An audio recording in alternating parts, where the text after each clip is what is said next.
This episode of the Toonami Faithful podcast is brought to you by Kolektakon. Jose, this is the One Piece podcast. What did I say? You said the Toonami Faithful podcast, which you no longer host, so I don't even understand your confusion. Oh, I made myself sad. I'm sorry about that, but go on. Anyways, this episode of the Toonami Faithful podcast is brought to you by Kolektakon.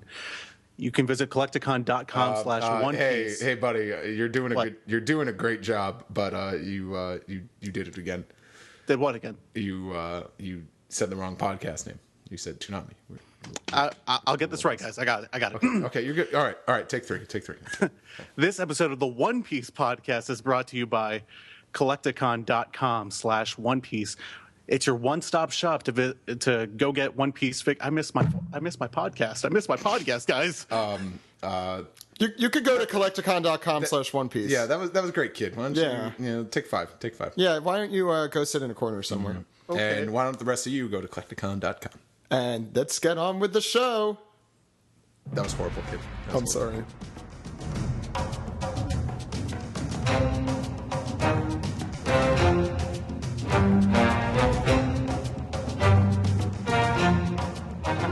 This is the unofficial One Piece podcast, episode 325 for the week of Monday, June 30th, 2014. My name is Zach. And my name is Steve. Hi, Steve. Whoa. Oh my God. Zach's in my room recording. No, this is my room. Oh, okay. Yeah, this is strange. Yeah. It's kind of awkward. I didn't really want you to be here anymore. I told you to get out. But the funny thing is, I broke your lock, so that's funny. That's some funny stuff. It was hilarious, especially when I had to explain the whole thing to the cops. I'm like, no, see, we're like brothers. I did the whole Ace, Sabo, Luffy thing. Like, no, we're not related by blood, but see, we drank sake cups once. I thought that was beer. We're brothers now. No, this is really cool. Me and Zach are actually in the same place. We used to do this every week. I know, and I totally Jesus.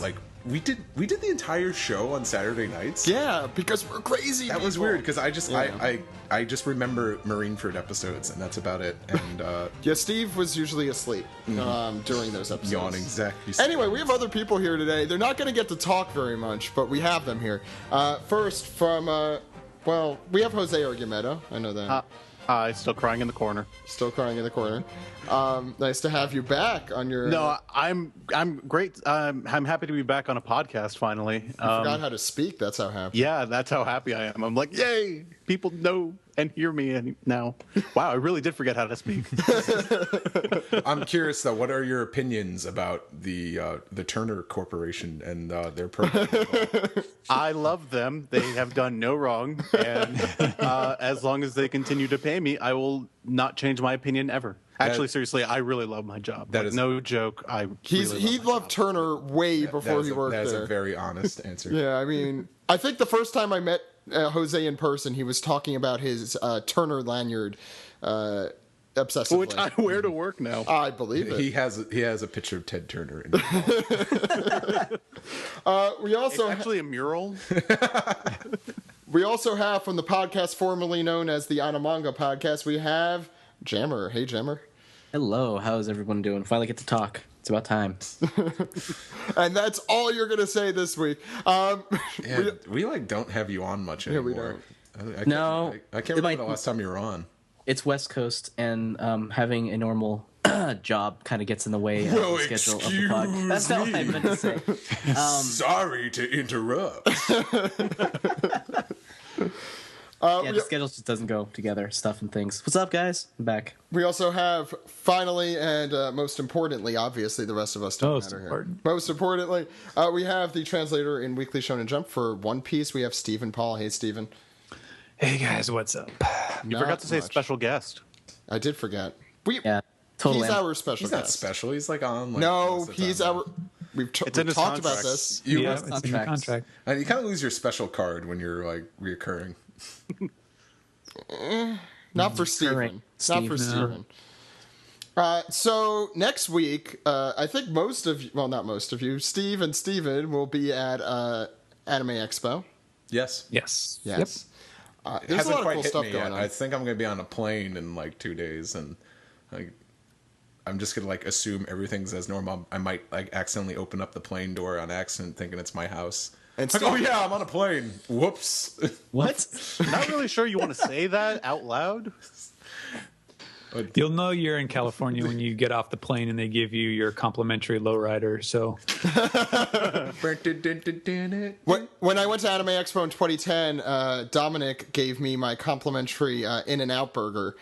Oh, nice. It wasn't good. Why'd I feel like he was gonna give you? Come on. I'm sorry. Why'd I think it's like Hawaii and he's gonna give you the flour? And The leg. Oh, the leg. Well, the one thing you will notice is that everybody else is prettier than you. That is true. That is just true in LA. I am already used to that. So I think I'm gonna fit in pretty well. So I feel like we're going to get nothing done on this podcast today, but we're going to try hard. What did we talk about again? Oh yeah, that's right, Naruto.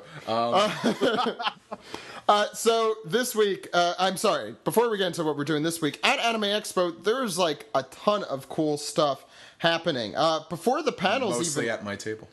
Okay, Steve, you want to talk about your table first? Yes, I will be at Artist Alley, I think, most of the time. I am going to be running around with some of the West Coast dudes. What the hell's my table? I think I'm... He's looking it up. Yes, I am. Shut up. Thank you for breaking the it's not really a fourth wall. I guess it is. We're podcasting. I don't know. You're ruining the magic. Ruining the magic. I don't... So where is it? Just tell us. I'm like Jose right now. I'm like fumbling on my words. K28. I'm going to be at K28. Okay, does that help everyone now? K28? K28. Are we all good here? K28. Thank God, Steven.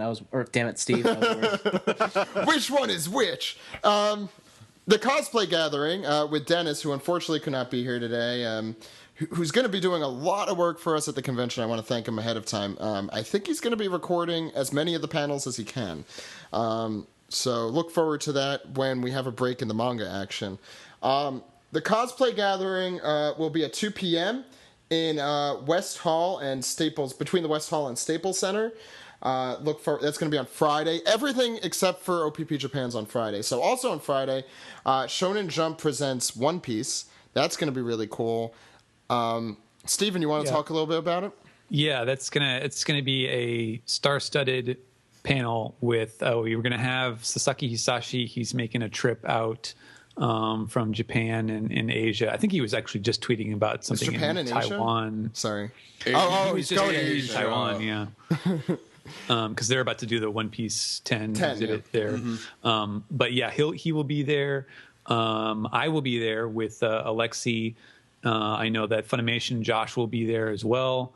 And Bandai, I believe, too. It's going to be a smorgasbord of every different facet of One Piece basically will be represented at this panel, and it's going to be really exciting, I think. Mm-hmm. No, I find it funny that you described it as star-studded, because to anyone that's like a serious One Piece fan, or at least they listen to our show, they know everyone you just listed. But to any other schmuck, it's like, is Oda going to be on this panel? Who are these people?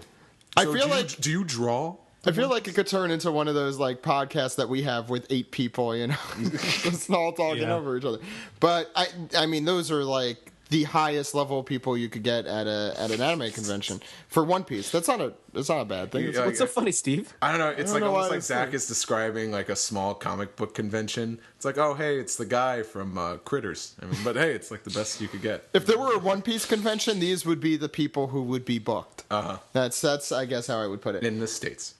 But between that, Dennis said there's also going to be another cosplay gathering. So to kind of bridge the gap between the Shonen Jump Presents One Piece and the One Piece podcast panel, you could check that out. For those wondering, the Shonen Jump Presents One Piece panel is going to be an LP1.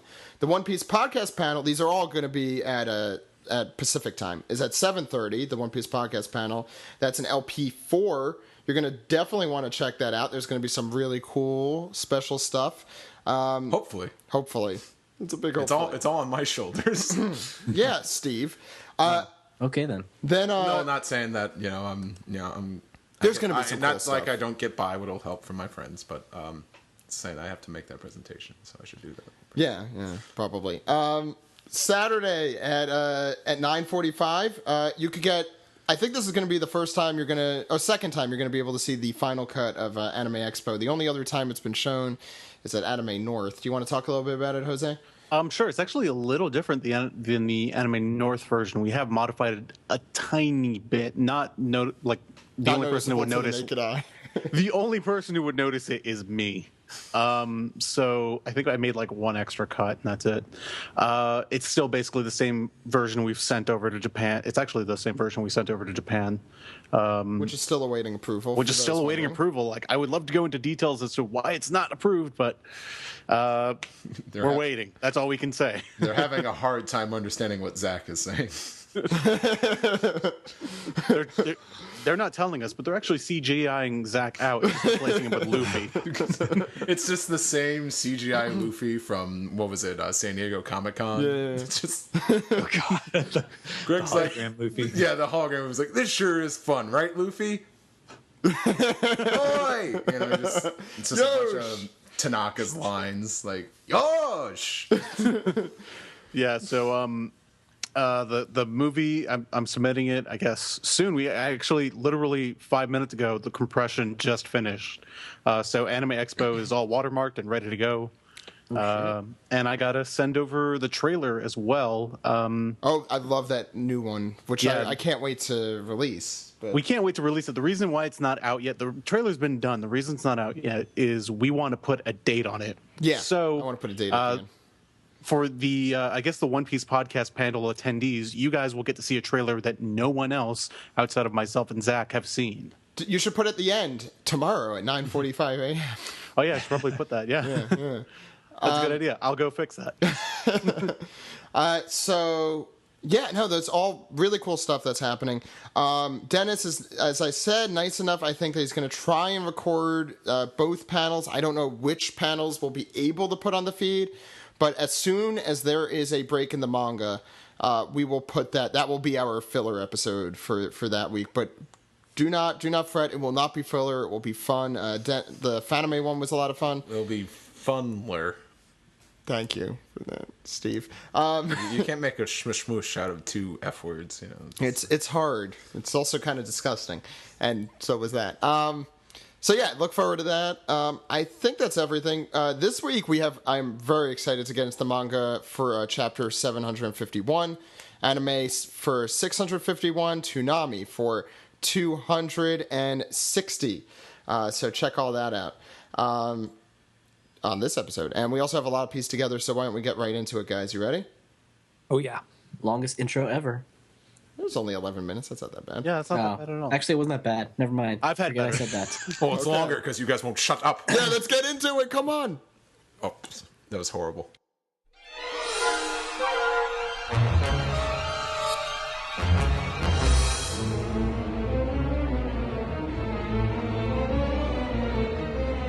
This is the manga recap for chapter 751, Sabo versus Admiral Fujitora. And before we even start the chapter, Steven, what's going on in the author comments? Well, actually, yeah. If you look on the English Shonen Jump list, you can actually see a pattern here with a lot of the author comments, which is that everyone seems to be, at least many people seem to be changing editors. Oda says, they're switching out my editors, Isaka and Onishi. Thanks for all the hard work, guys. My new editor is Sugita, and my former editor, Kawashima, is coming back. And those are his manga editor and then his media editor, who, helps basically coordinate all of the, the other stuff. William posted this was the 8th editor in 17 years, right? Or however long it's been now. Yeah, I think that's right. I think Greg would know this the best of anyone. Well, William's actually, I think, I don't hate me, William, if I'm putting words into your mouth, but I believe that very soon he'll be posting a full, kind of editor history kind of thing for One Piece. Oh, cool. Yeah.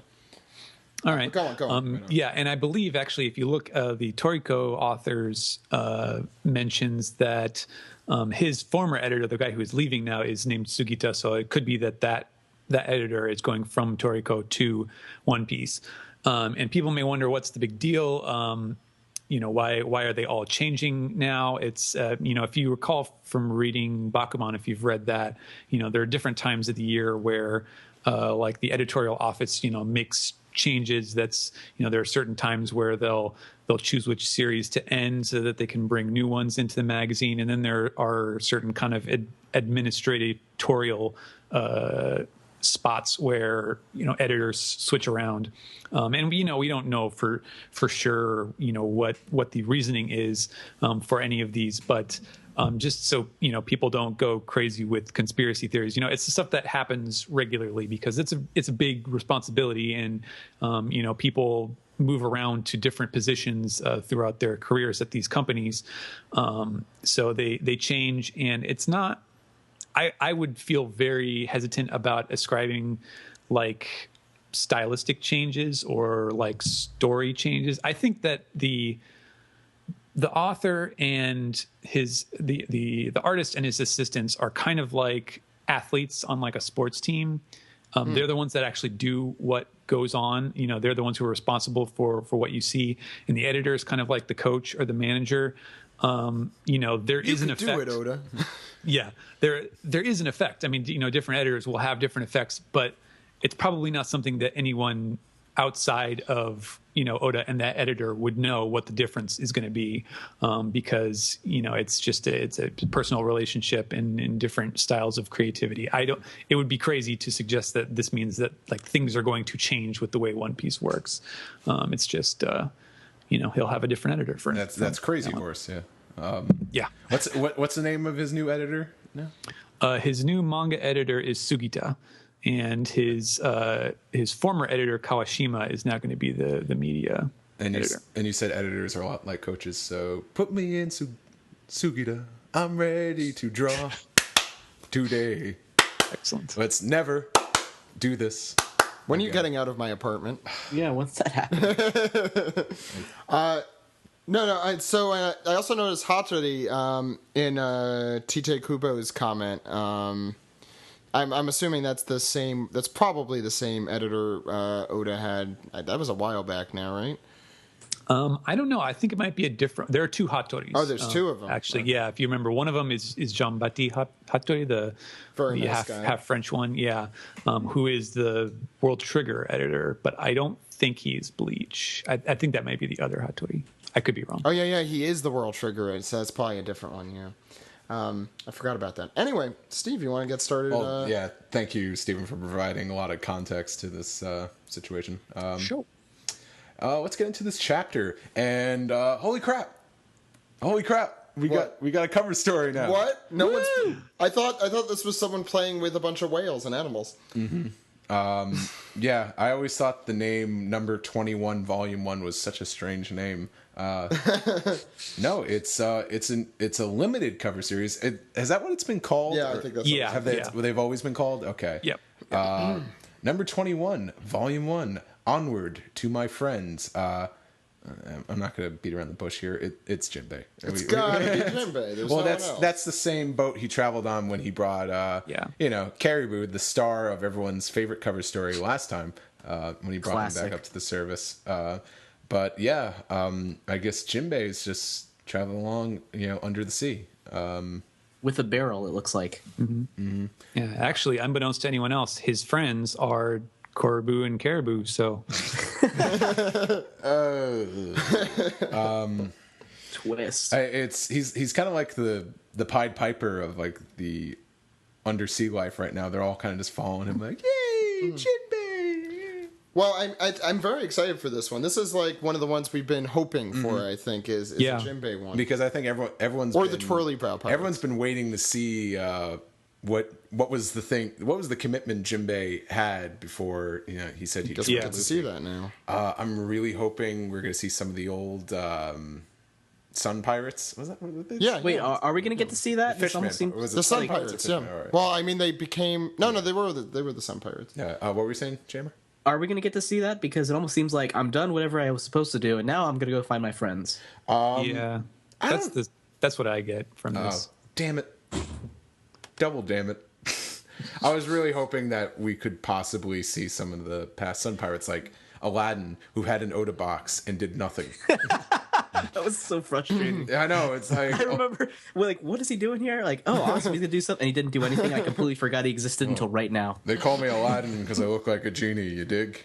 Can we call you Laddie? Shut up. In all honesty, I want him to be the complete opposite of the Robin Williams genie, where he's just totally just serious, no nonsense. You want to sing a song? No, shut up. In all honesty, I think this cover story. Don't quote me on this, but I might be completely wrong. I think what this cover story is going to do is it's going to put whatever unfinished business Jinbei had to bed, and at the end of it, we're going to see him heading back to the Straw Hats. Because I don't really see a reason to go to Jinbei unless we're having some sort of closure or some sort of something to his story. There needs to be some movement in his story. Do you think this might tie into the Twirly Bow pirates and Big Mom? That'd be cool. I hope so. I could definitely see that, yeah. Then Toei will have to animate it. This one, out of all the cover stories, I think the one with Jinbei is probably the most likely to be animated because it could involve a future crew member. I think if anyone... because Jinbei basically said, yeah, sure, but just not right now. Mm-hmm. He didn't say like a flat-out no. I always remember seeing that and him going like, hey, join my crew. Okay, sure. See ya. Bye, guys. Yeah, so... Any other thoughts on this page besides the smiling starfish, which I knew everyone wanted to talk this about? Fish on the far right he's just creepy. He's in another world right now. He is high as a kite. He's like, it's like I could smell my nostrils right now, man. Any other thoughts? I do want to say before we start this chapter, I'm gonna test you guys. Oda slipped a joke into this chapter. It's one of the corniest things ever, basically. And I came up with a translated version of this. I want to see if you guys catch this because it's kind of subtle. So put on your joke in caps. We'll see how you do. Was that it? Was that the joke just now? No. Okay. Well, now I'm just going to read into everything way too much. See, I can tell you right now, I missed it last time. Was it no? I said stop. Is that it? Is that the joke? So Bastille yells, no, I said stop. Oh, man, Oda got me. He got me. Why are you still here? That's not it, is it? No. No, Bastille, with just his long jowls, he has, no, I said stop. Why are you attacking him? He's a Logia user. He's made of fire, as we get a really cool action panel of all these guys just trying to shoot their bazookas at Sabo, but they're just passing right You through really him. think they would have learned their lesson by this point about this kind of stuff? And we get this guy, he's just like, watch out, his fingers are freakishly strong. Their claws as he grabs the bazooka and crunches it. This was really cool. Yeah. I'll probably talk about... This is the most Sabo talks like ever, and it's all descriptive things. This is what my fingers could do. This is what I could do here. He's going to turn into like Frieza, like in DVD. Yeah. I'm at 50%. It's like, oh, Toei, I hate you. And then the freaking bazooka just explodes. I wish I could think of other words to describe this other than cool, but it is what it is. It's really cool. It is. And then Bastille says, just stand down. He's too much for you schmucks. We're using the word schmucks a lot. I shouldn't call the Marine schmucks. They're schmoes. So don't forget that's schmucks. true. And there you go. Marines have their schmucks. Schlemiel, Schlemazel. Hassenpfeffer Incorporated. No one is going to get that. Doing it my way? Our way. Our way. Yes, our way. Bastille takes a swing back. Really cool looking panel as Sabo, he covers his hand in hockey. And he says, my fingers. No, he just says, my fingers are dragon claws. I don't know. It's a cool picture there of a very DBZ-ish looking dragon. Oh, yeah, very Shenlong. Yeah, Shenlong in the back as pretty much Sabo goes all Vulcan, really spreads his four fingers apart. Yeah, I guess it's like a Vulcan nerve pinch almost. Yeah. I don't know how that's really cool. I mean, it's just supposed to look like dragon claws, so... Yes. Anyway, so by the guy, I mean Bastille, he swings at him, and then he grabs the shark cleaver, and he says it's designed to tear down the accumulation of undue power, so he's talking about the government there. And he breaks it, and everyone's like, oh my god, he broke the shark cleaver. And he says, I could also crush a human skull as easily as an egg. And he grabs his face. I guess someone else has been watching Game of Thrones. Apparently no one here except me. Jose does, but he also doesn't read the One Piece manga, so... I refuse to watch that until I finish the books. Wow, you're a trooper. No, it's hard. Or a hipster. Is that a Game of Thrones reference, then, I'm guessing? It's not... Well, no, it's obviously not a direct reference, but there was a guy who got his face crushed like that, so... Spoilers, God. Yeah. Is that the joke? I already know that. No. So he smashes, or you hear a crick crack, and you're thinking like, oh my god, did he do it? Is he dead? I don't know. We'll find out later. Because meanwhile, we cut back to Fujitora, and he's sitting there waxing philosophical about whether or not his meteors are actually gonna, break through the cage or get chopped up or whatever. So we're gonna see what happens, and you see that the meteorite gets chopped up into little pieces, and all of the Marines are like, watch out, because they're falling towards them. I'm sorry, he's looking all relaxed and philosophical. I wonder what'll happen if I throw this meteor into this giant cage. What are you doing, Admiral Isho? I'm just being all relaxed and philosophical. I'm just waxing philosophical. Now, this reminds me of something like if I'm playing like Grand Theft Auto, I'm like, I wonder what happens if I just drive the car off of this building in this way. Go on. I guess, is that it? Yeah, that's the next page. That's it. Then we will go to the next page when a giant meteor crashes in several pieces all over the city. How could Fujitora think this... You truly are Mr. Magoo. How could Fujitora think this is a good idea? A year later, this joke comes back. This was a year ago. We haven't had this joke. You have lovely hair. It's like, that's a plant, Admiral Isho.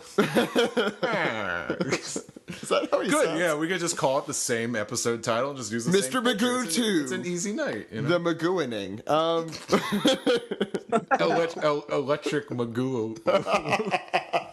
Is that it, Steven? Huh? What? That's my joke, Jammer. I know, that was a joke. You gotta roll with it, Jammer. You can't just... See, You can't work with that's this the guy. joke. Like, I get angry and then we move on. And we just... Because it was a joke. I'm like, oh, no shit. Well, we should definitely take a moment to appreciate the awesomeness of that first panel. Oh, it's beautiful. Oh, yeah. Meteor. I think so. Just amazing. We've been talking about these big splashes lately with all the detail. And, I mean, it looks like a freaking meteor. Oda has a great eye for using blacks and just... There's dimensions in this, like all these buildings are in the foreground. You got that little smoke in the middle, and then just giant meteor. It's an awesome looking panel, and the sound effect too. Da da da doom. Is it just me, or does the building all the way on the left kind of sticking out look like a Dr. Seuss building? Yeah, it does, doesn't it? It's kind of like Fishman Island-esque. Yeah. Anyway, so everyone is running away. Those are also very cool panel. The reaction shots are pretty cool. I like those. That's one thing I think the manga will always do better than the anime, or reaction shots. And everything else. And everything. Well, not the music. The music is slightly better in the anime. There you go. I don't know, the color, when there is color in the manga, it's better than the anime. Anyways. I apologize. I sounded like a complete snob when I said that. Can you do Fujitora's line here, Steve? Why am I doing it? Because Steven. Steven can if he wants. Oh, well, but I like it's the one line. It's the Mr. Magoo-ish line. Ah, shucks.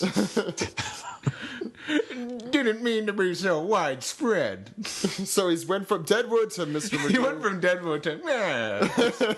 Why are you a detective from the 1920s? That's more like a mobster. The detective is more like, you see here, sweet cheeks. Anyway...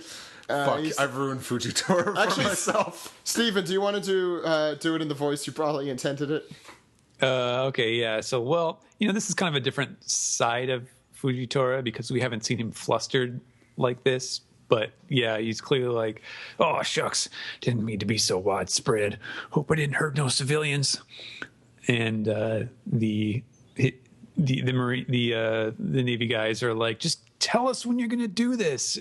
Tell us when you're going to drop a meteor. Oh, pardon, folks. I dropped one. Before you do. I love that voice. Anyway, so they say, just tell us next time. And meanwhile, a really cool looking panel. Sabo, I guess technically still holding the mask of Bastille. Also, sounds like a cool movie. Stealing Bastille's mask. That didn't work out too well. No, not really. And Fujitora is like, hey, you're aware your...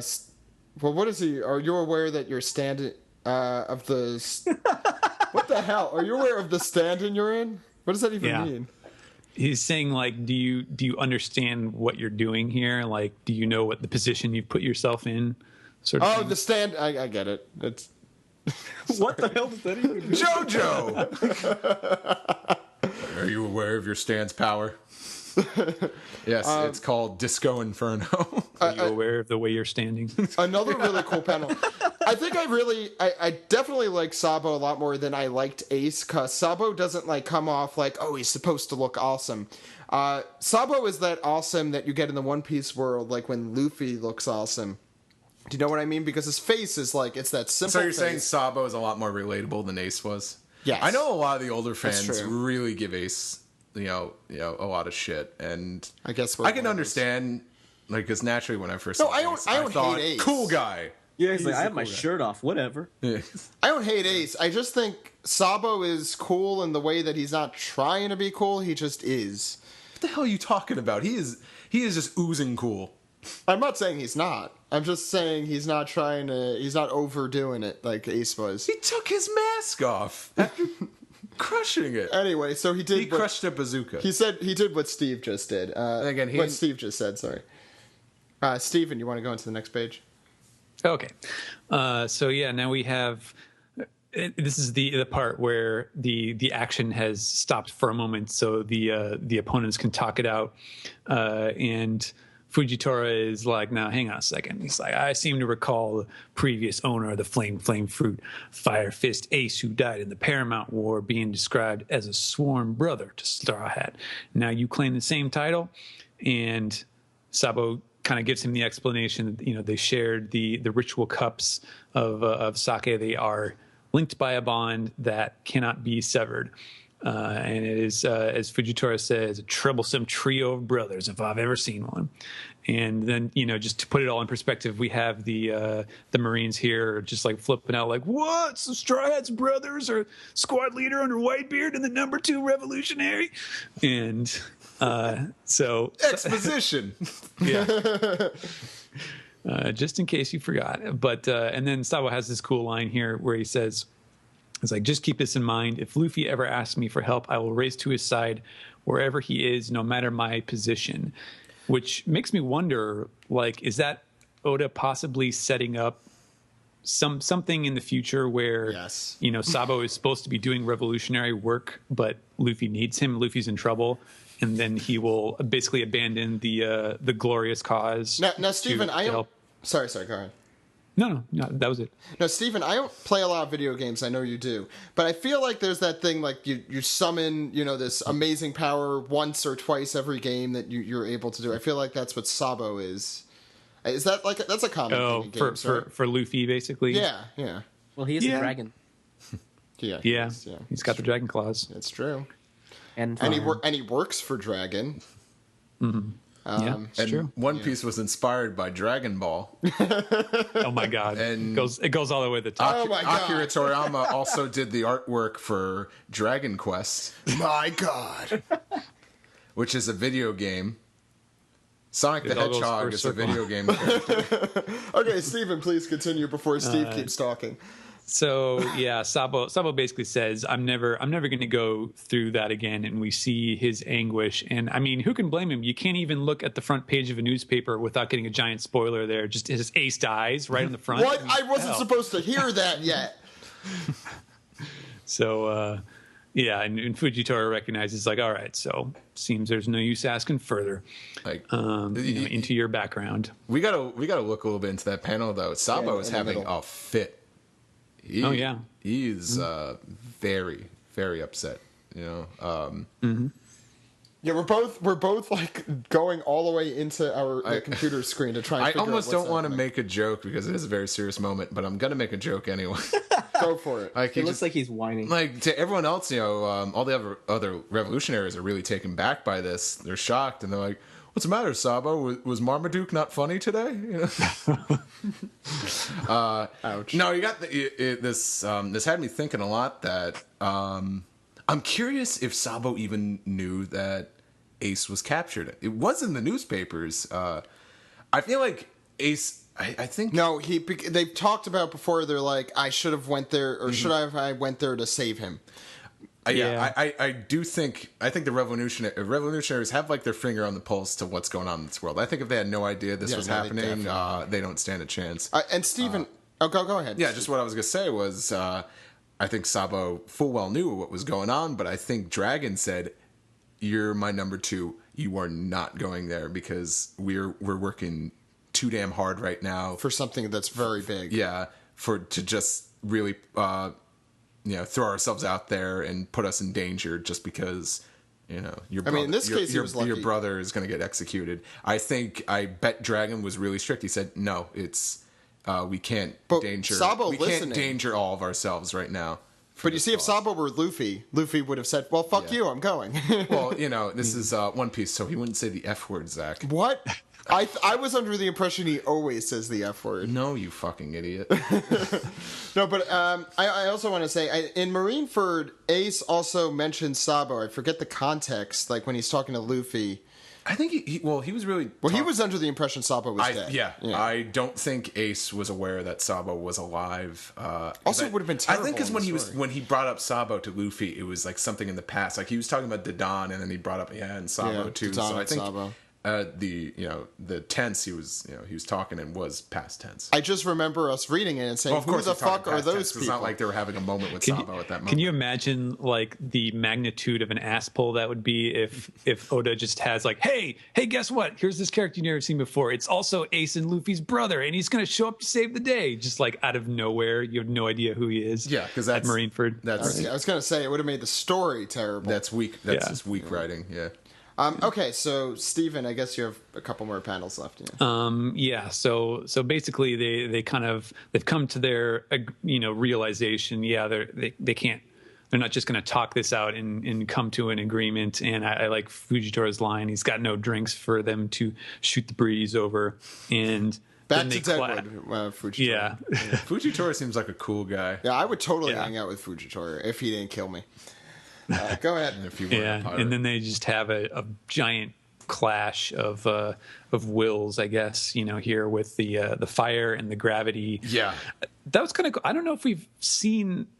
I mean, I don't know. Have we seen him do that kind of concentric gravity circles thing before? Yes. Okay, but not. I mean, not like this. But we've seen the concentric circles. I thought you were asking if we've ever seen like two powers kind of clash like this. I'm like, yeah, of course. No, but no. Yeah, I think it's a lot more. It's a lot clearer in the anime than it is in the manga. Oh yeah. So Steve, and now we take ourselves to the new royal palace, I guess, because it's new because it relocated, and we're at the first step, and we get a big wide establishing shot of. I love the Pika still there. Just the headless Pika. And just a raw, I guess, of all the soldiers, of all the Don Quixote family members.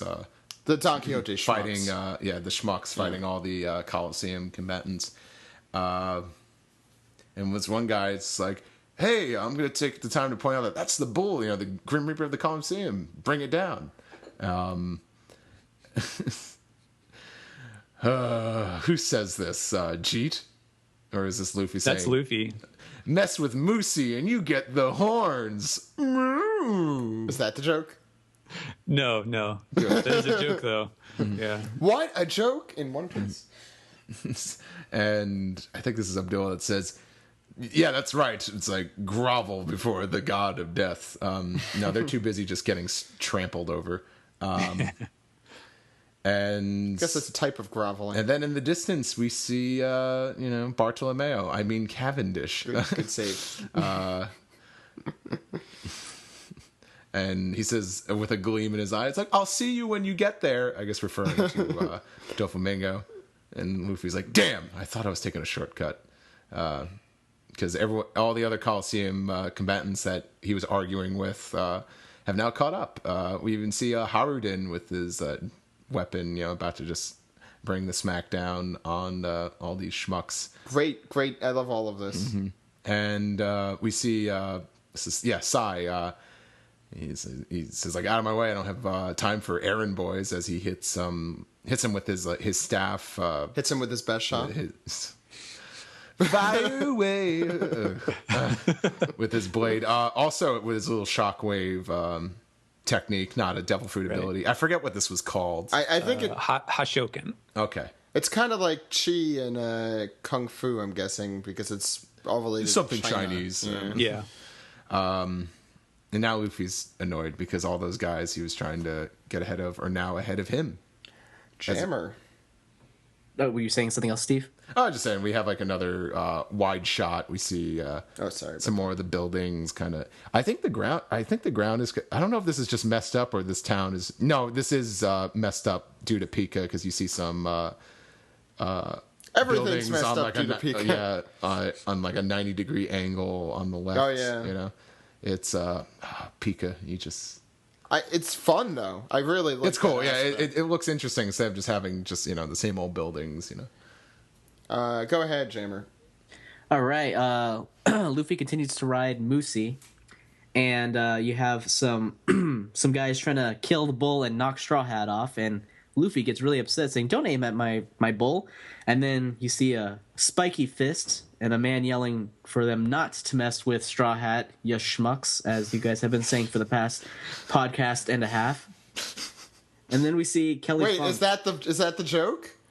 No. That I told you guys that. He told you, last week. Last week. Yeah, I'm sorry. That was coincidentally before we recorded that manga recap. Nice, high five. Yeah, Kelly Funk listens to this podcast. Wow, that was a terrible high five. Wow, and I hit the microphone. Because he hit the mic. That's what I was trying not to do. But he did it anyway. I'm sorry. Anyway, then you have Luffy going like, "Whoa, who's that?" And then Kelly Funk's like, "You forgot me already? I'm Kelly Funk, fellow combatant in Block C." And then you see he gets another Oda box. Remember, I have the stupid devil fruit ability. Jacket. where you could wear me as a jacket in a creepy sort of way. What a douche nozzle.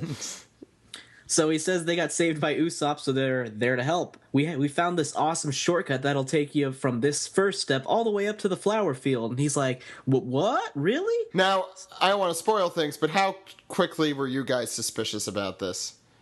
I wasn't suspicious at all until the next page. I was immediately, because he just I don't want to.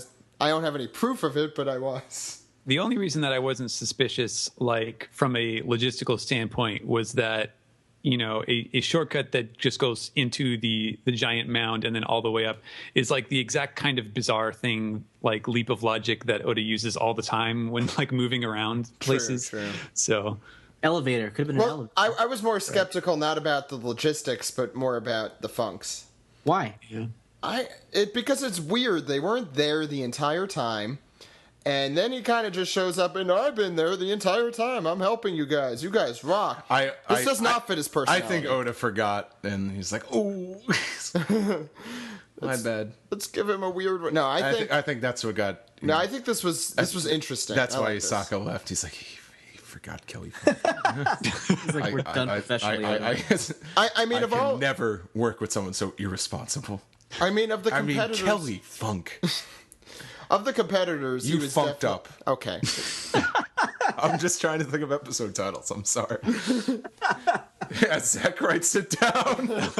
Give me a second, guys. Yeah, Kelly. So yeah, Luffy's super happy. He's like, "All right, we can get ahead of Cavendish now." And then you hear a whisper. He's like, "Straw Hat."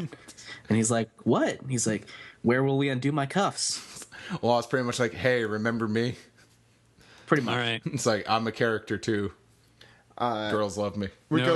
No final thoughts on this page. Oh, that means it's here. Where will we undo my cuffs? We will get a cabbage. Found a shortcut. That's not a joke. Oh, really? I know what it is. Raw. It's definitely raw. Undo my cuffs, fellow. Dude, I don't see shit in here. Wait. Don't you be messing? No. I still think it's schmucks. Raw Rampage. I'm just gonna name every line here. When you go to the supermarket, how do you buy cabbages? Oh, that's a terrible joke. So I don't get it. in the Japanese, what Oda originally wrote was he used an idiom called it's gobo nuki, which means it literally means pulling out a gobo, which is a vegetable. It's a type of root vegetable. It's I think it's called burdock root in English. And so it's like sort of Goku's father. Yeah. So there's it's kind of like a turnip. It's kind of like a turnip or something. It's under the ground, but it's shaped like a carrot. So when you pull it out, it's sort of like once you finally work it loose, because it's tapered, it just goes dunk. It just comes right out. And that phrase, like pulling out a gobo, is like an idiom that is particularly in like a competition or a race means to like shoot ahead of everyone else. So, like if you're playing Mario Kart or whatever and you're in 7th place and you get the power up star, or the power up star, and you just shoot past everybody into like 2nd, that's gobo nuki. But he says, hey, I'm gonna pull out the gobo for cabbage. So there's like a vegetable pun there. And so I was like, oh man, there's like Oda's totally doing a joke here. And I was trying to think of like, what is another idiom? Like, like beat him to the punch. No, that's not a vegetable thing. And then I was like, oh, get like it's like such a subtle joke that is subtle. Get a head start on cabbage or something. And I was like, oh no, get a head of cabbage. So I feel like you need to read that out loud. Description was longer than me actually getting the joke. Yeah. All right. On the next page, Law, who has been laying on the back of Moosey the entire time, as we may forget, says, look, if I stay shackled, might as well just be marching to my death at this point. Come on. And Luffy's like, look, it'll work out. Don't even worry about it. Shut up, Luffy. For God's sake, listen to the man. He is 100% right here. The only reason why he's going to get out of these cuffs is probably out of like sheer coincidence. But it always happens. Yeah. Luffy's like, I'm the main character, don't worry. I'll be fine. I don't even have to describe what Law said because Steve just said it. And Funk's like, go through there, Luffy. Don't worry, I'll guard the entrance. And Luffy's like, cool, thanks. How did Kelly Funk know exactly where to go? And Jeet and Abdullah are like, nice one, thanks. Keep it on lockdown. What? And they were saying that's nice and painless. Speaking of, they get thrown off the slapstick thrown off of Moosey. Well, they hit the top of the tunnel entrance, and all I could think of on that transition was like Dennis Hopper in Speed when they're on top of the subway, and he looks up and there's like the post, and he gets except decapitated. Much slower and much less decapitation. And Kelly is shocked by it for some reason. I have no idea. Just, I guess, their stupidity. Anyway, also Luffy has an amazing face, and Law has an amazing face on that next panel. They fell? Shocked about that. Anyway, they really all got the same face in both of those panels. Yeah, exactly. I think they kind of like, what was with those guys anyway? they basically are like, well, whatever, let's go on. And they head through the cave, and Luffy hears the transponder snail, and Law's like, answer it, damn it, I'm pissed. He's pissed about everything. No, Luffy's answer is the best. He's like, hi, you've reached Luffy, the future king of the pirates. I'm not here right now. What if you leave your name, your number, I will kick your ass. Yeah, he's following proper phone etiquette. You always have to introduce yourself when you answer the phone. Go ahead. All right. So yeah, we have Luffy, and it turns out he's talking to Robin, and they are, of course, they're still back on the former Royal Plateau, and they're wondering where he is. And he describes them. They're heading up to the flower field. They're on the first step, and Viola is like, "Wait a second, but the flower field is the fourth step. If you're on the first step," but Robin explains that she found the key to Traffy's cuffs, which is, of course, exactly what Law wants to hear, because he's been stuck in these stupid handcuffs for weeks now and is just desperate to get free. And Luffy is not any help in doing that. So yeah, now they need Nico Robin to get the key over somehow. And here to speak up about that is Leo, who says, "Hello, this is Weo de Tentada." And hi, Leo. He and Rebecca and the big rooster person and Roboland are going to bring it at top speed. And so they're just going to rendezvous on the fourth step. And Luffy is like, How are you going to catch up to us? But they'll explain later. We'll see you at the flower field. And I love Bartolomeo in the background, just in rapture over hearing Luffy's voice, I guess. Did you notice? Or maybe, yeah. Bartolomeo looked exceptionally weird. I think it's because his teeth are normal. They're straight teeth. Oh, okay. Oh, yeah. I wonder if that's... You funked up. You funked up. Really pushing for that episode title. The more you push for it, the less it's going to happen. Less of a chance. Go on. Yeah. So the Luffy hangs up, the phone call's over, and he's like, "Yeah, see, it worked out." And Law rightly points out, by total coincidence. But something is afoot here. Look ahead. We see that suddenly they're floating in water, and it seems to be a dead end. There's just nothing up ahead. What's going on? And someone appears from behind them saying this is just a well tilted on its side, because, of course, if you remember, the ground got pulled up and they're running straight into the side of it, which previously was the ground. So they're just going down to the bottom of a well.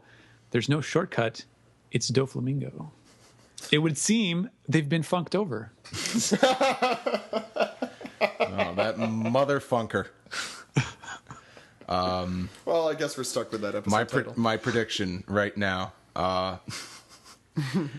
Trafalgar Law accidentally slips off a Moosey, drowns in the water.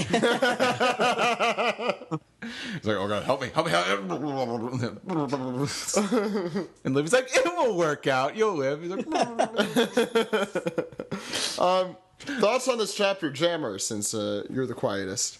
Chapter, it was pretty good. Well, I'm never going to ask you a question again.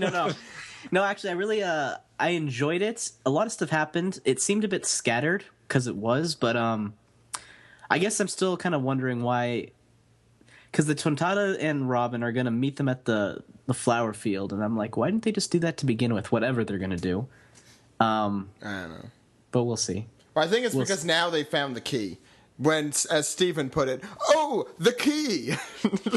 Yeah, right. Yeah, I don't know. I do like it all. I guess when it comes to these kind of chapters, when everyone is scattered at different points of the map, I'm just kind of like, all right, how's this going to come together? And then seeing all these little pieces, I wouldn't say I get lost, but I'm like, I don't know. I don't know how I feel about it. It's not my favorite, but it's pretty good. Stephen.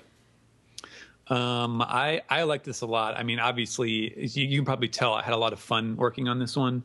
There were lots of don't get ahead of yourself there, Stephen. Really ridiculous jokes and lots of like sort of visual ironic humor, like the stuff with them saying it was nice and painless before getting whacked in the back of the head. Just lots of really fun stuff like that.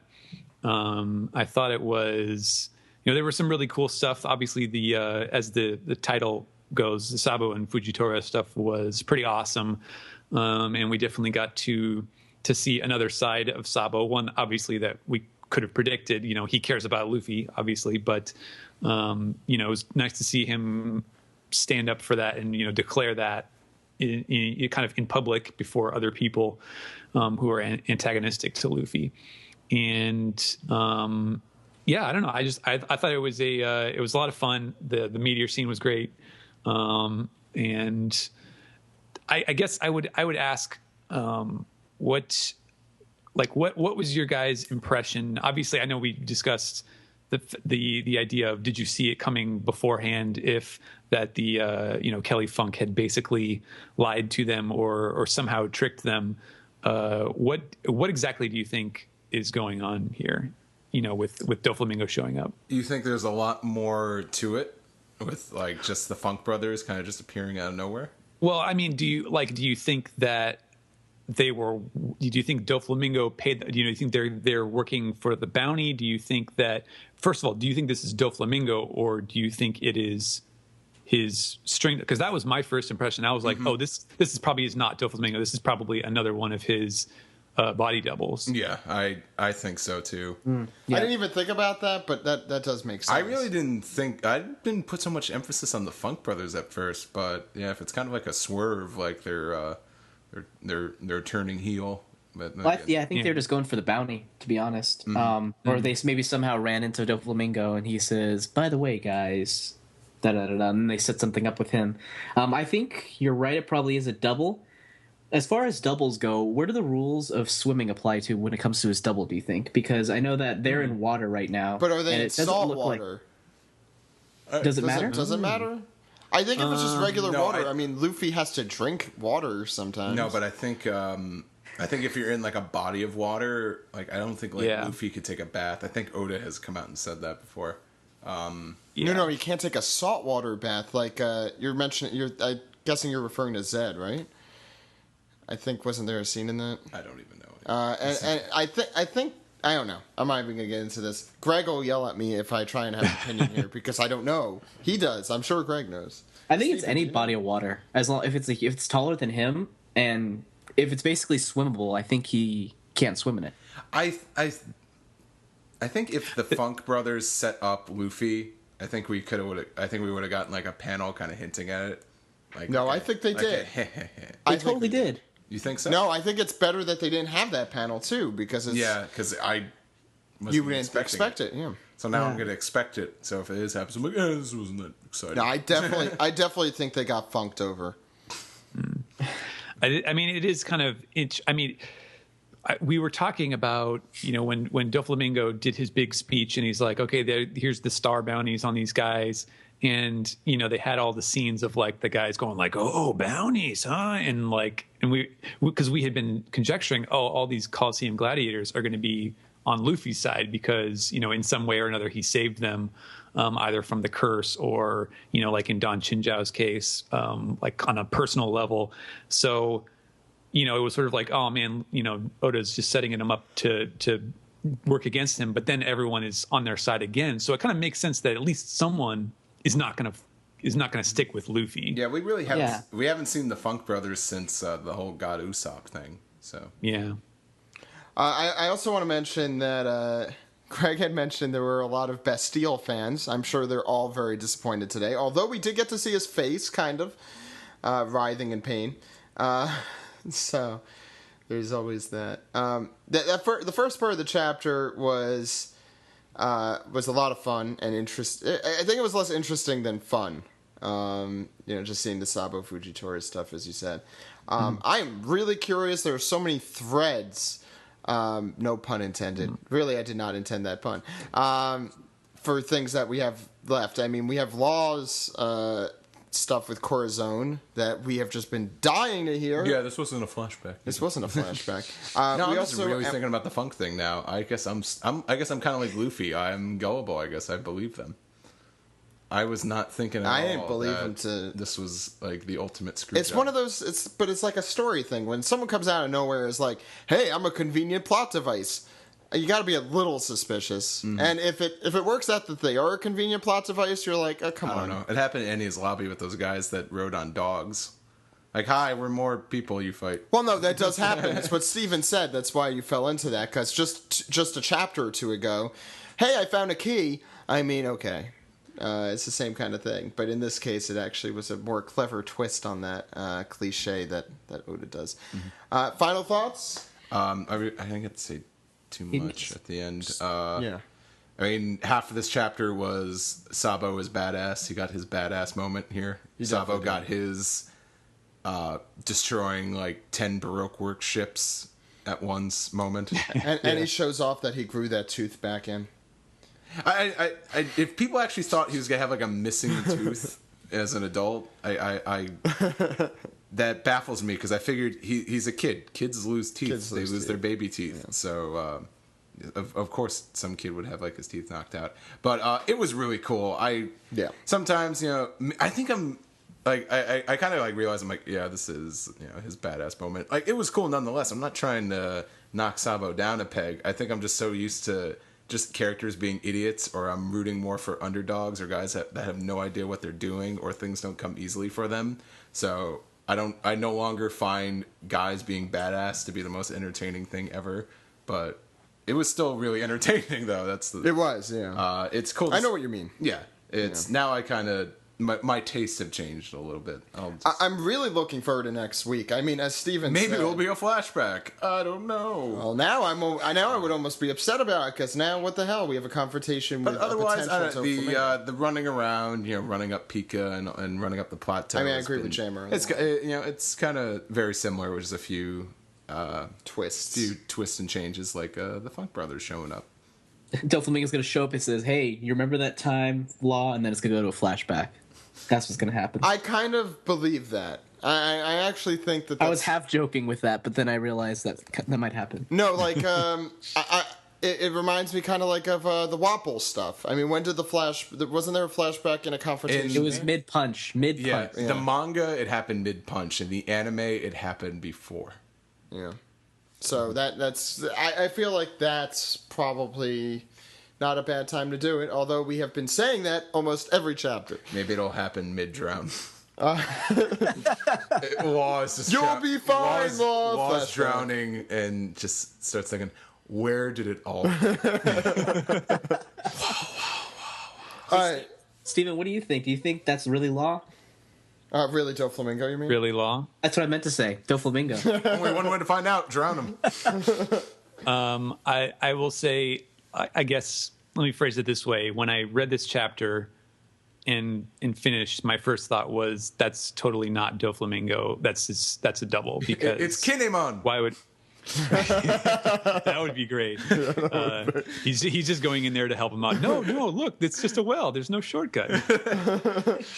Come on, guys, back out this way. Because I didn't think that Doflamingo would just jump down there, like kind of in the midst of all the guys who were after him on his own. Of course. Yeah. I'm kind of curious how the double thing works. Like, how Doflamingo's his, like, what's to say that it is his double? His double is talking right here. He's, he has his little monologue. Does that mean the actual Doflamingo has to say that, or does his double just... Because it'd be funny. Okay, stop thinking. If Doflamingo is just hanging out with the rest of the family, and then all of a sudden he's just talking, it's like, who are you talking to? He's like, shh. I'm astro projecting. It's like, my double's talking to the Straw Hat. He's got a Bluetooth in his ear. Yeah, he's like, what? Yeah, nah, she crazy. I really don't think it's a double. I think it's a double. Well, Jammer, do you?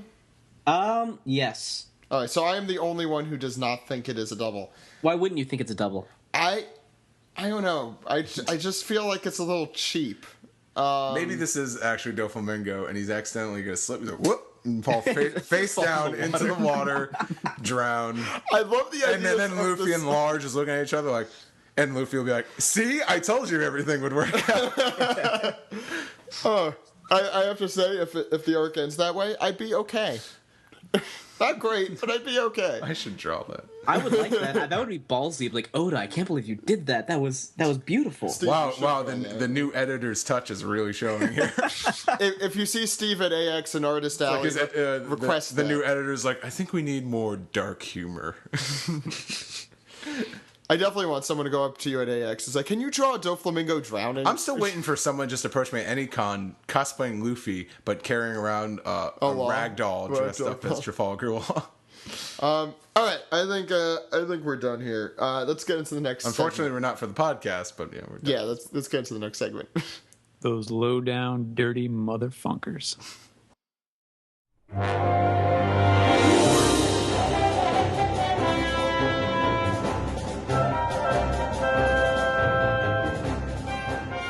This is a special segment. We are going to go through a contest that the good folks at Manga UK are helping us out with. If you don't, you should follow them at Manga UK.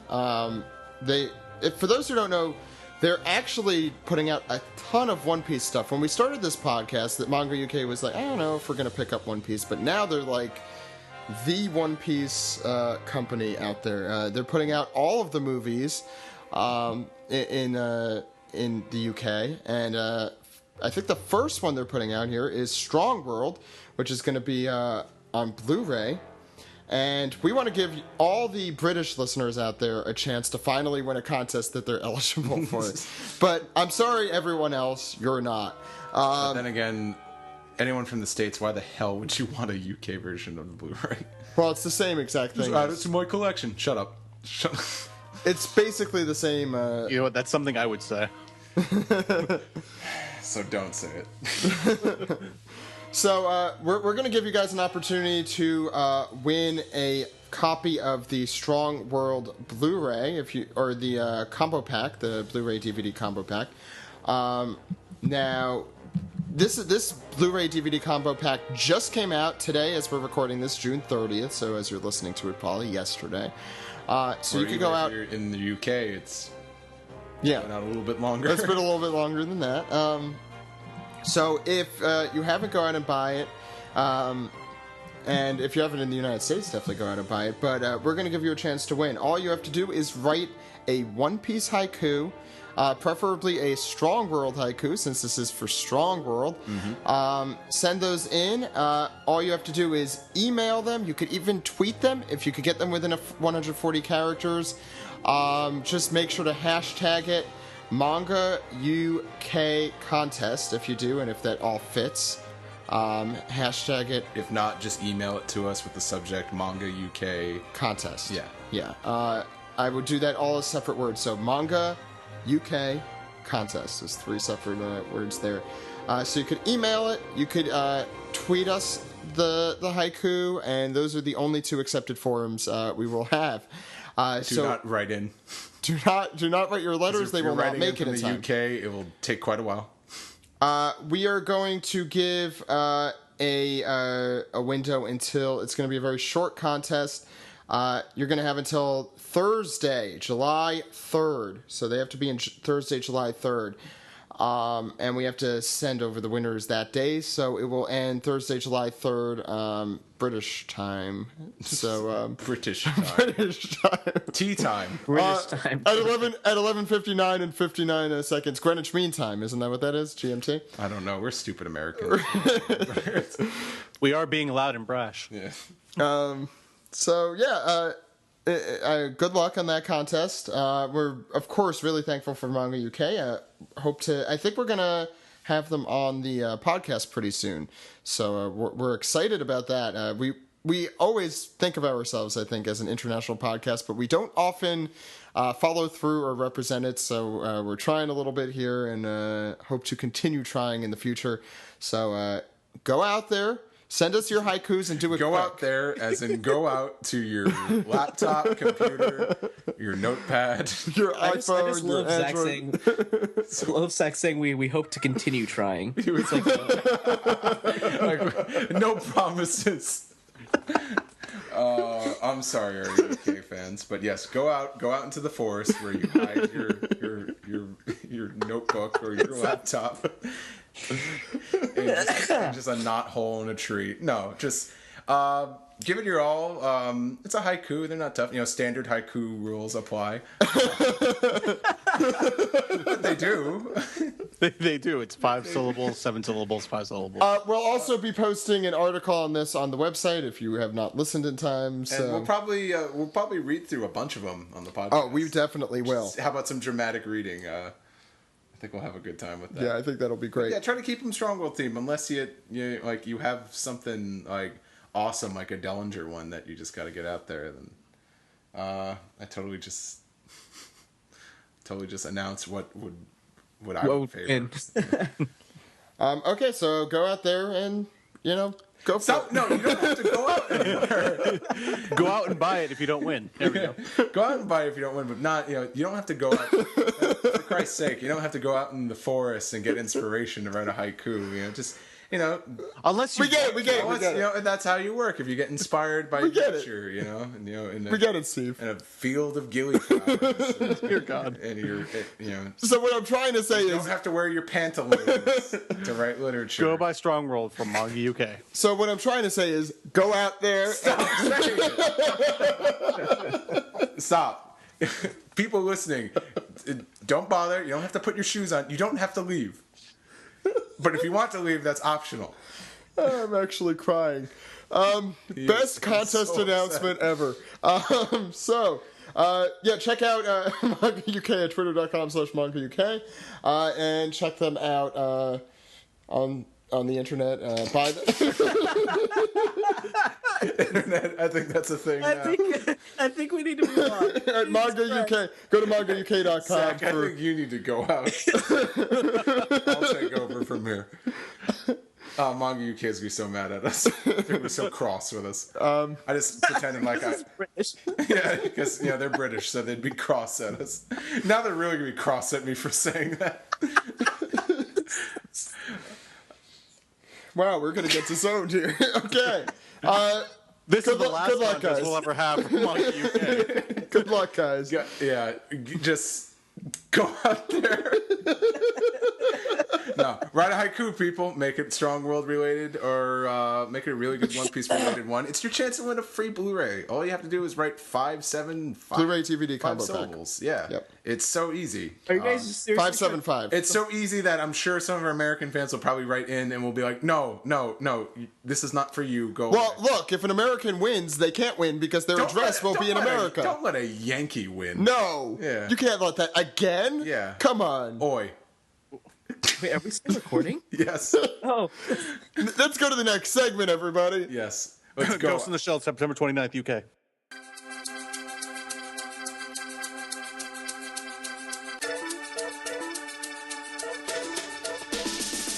This is the Toonami Recap for episode 261, Rooftop Duel, Frankie versus Nero. It's the episode we've all been waiting for. Jose, before we start, how were the ratings last week? One Piece at 1:30 in the morning did 845,000 people with a 0.6 household rating. It's good. That's very good. And I don't think it says it, but I'm pretty sure we ranked number one in our demographics. Oh, no, we did. We ranked number one in all of our respective time slots among adults 18 to 24, 18 to 34, men 18 to 24, and men 18 to 34. So go us. Nice. And trending? For the trending for this week, we had One Piece trend in the US, hashtag One Piece, and that's it. We also had a little note here. According to @StatTweetistics, I think that's how you pronounce it, they reported a 1,900% increase in popularity at 11:01 p.m. Pacific time, which is around the time I think One Piece comes on Eastern. So there you go. Good job, everybody. Nice. Keep doing that. I'm glad I was able to fall asleep at 10:30 that night. It's still too okay. But you could always watch anything on Toonami at adultswim.com or toonami.com, and you just click the show and you're able to see it in HD and, full glory there on that website. So let's start the episode here. Last time Sanji cut up Wanzi's pasta and Frankie and Nero began their fight. So this time we get a bunch of onion jokes. Which they were just like Eric Vale. Onions are like ogres. Basically, just going through how to cook onions, and then using that knowledge. What am I watching? The Food Network and change the channel. And then using that knowledge to kick Wanzi's ass a bit. Then we go to the opening, and Frankie shows off a bunch of techniques I don't think we ever see again. We've seen some. I think I just remember most of them because they're all in Unlimited Adventure. Well, we have Star Shield. Mm-hmm. We have Spitting Nails. I don't remember what it was called. Frankie apparently just keeps nails somewhere in his body that could travel up his esophagus and just you make just spit at people. Frankie just does not work.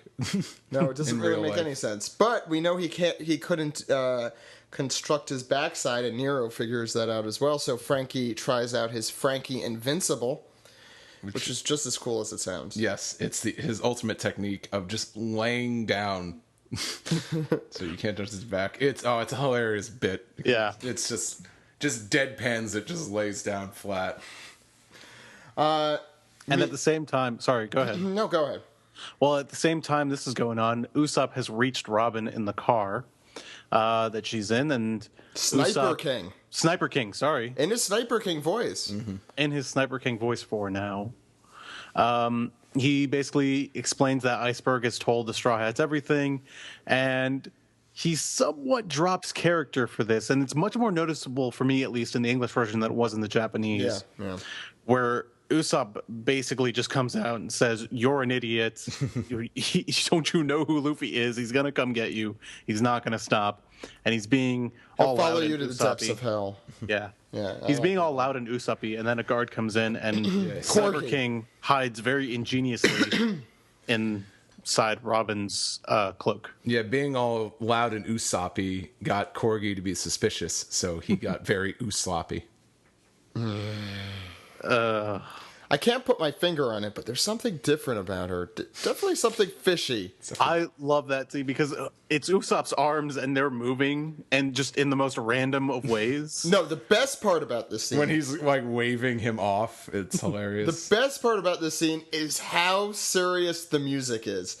They play the most serious, like, depressing track while Usopp is doing the most ridiculous shit I've ever seen. It's fantastic. I think he does like a Sailor Moon pose at one point. Yeah, like more like a great. And then he does rabbit ears. pose, You know, he does that.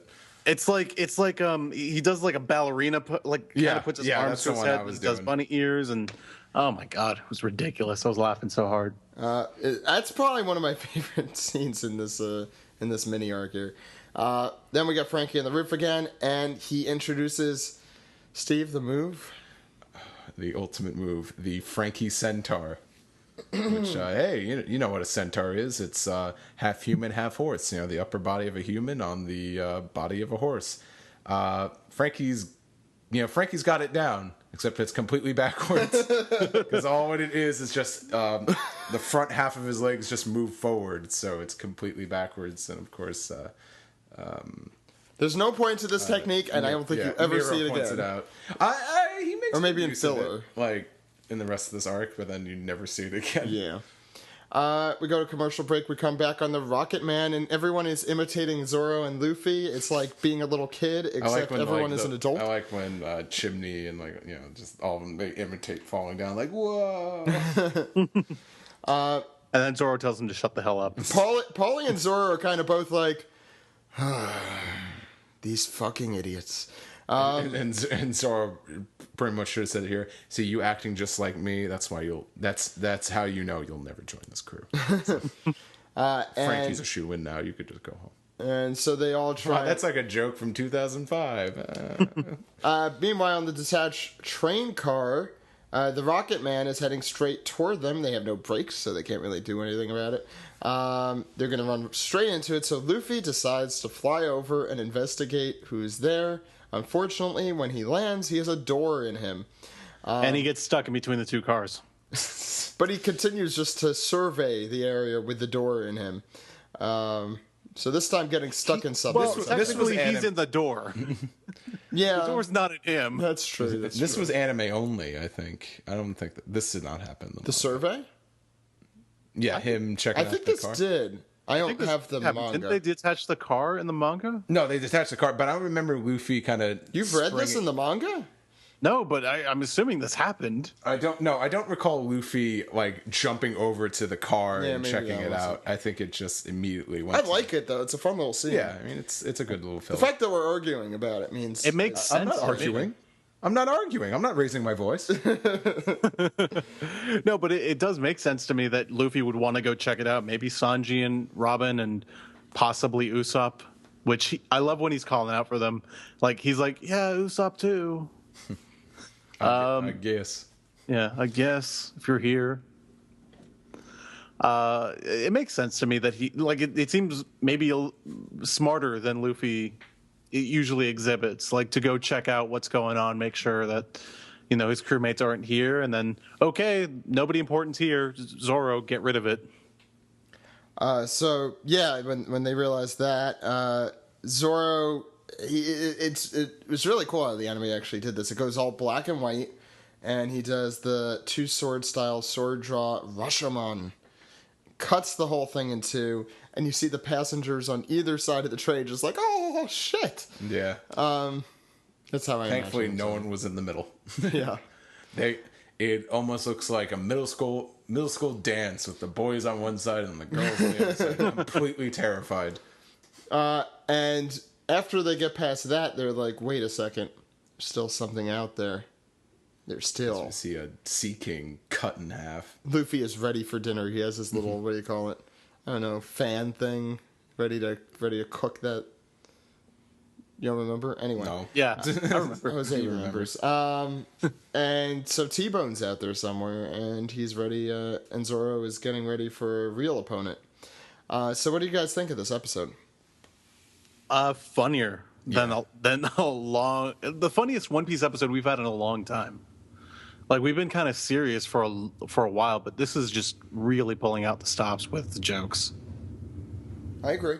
Any other Which thoughts? is strange because it's strange that you would say that because we had the episode with the the Sniper King song. But I guess this is the one where it was just constantly... I think ever since Usopp donned the Sniper King outfit, we get a lot more hilarity, and then this one, it was just really... I think like characters like Frankie now are acting ridiculous, and Luffy and Zoro get like a little comedic moment. So this is fun. Like this is some of the the highlights of this Sea Train bit. Yeah.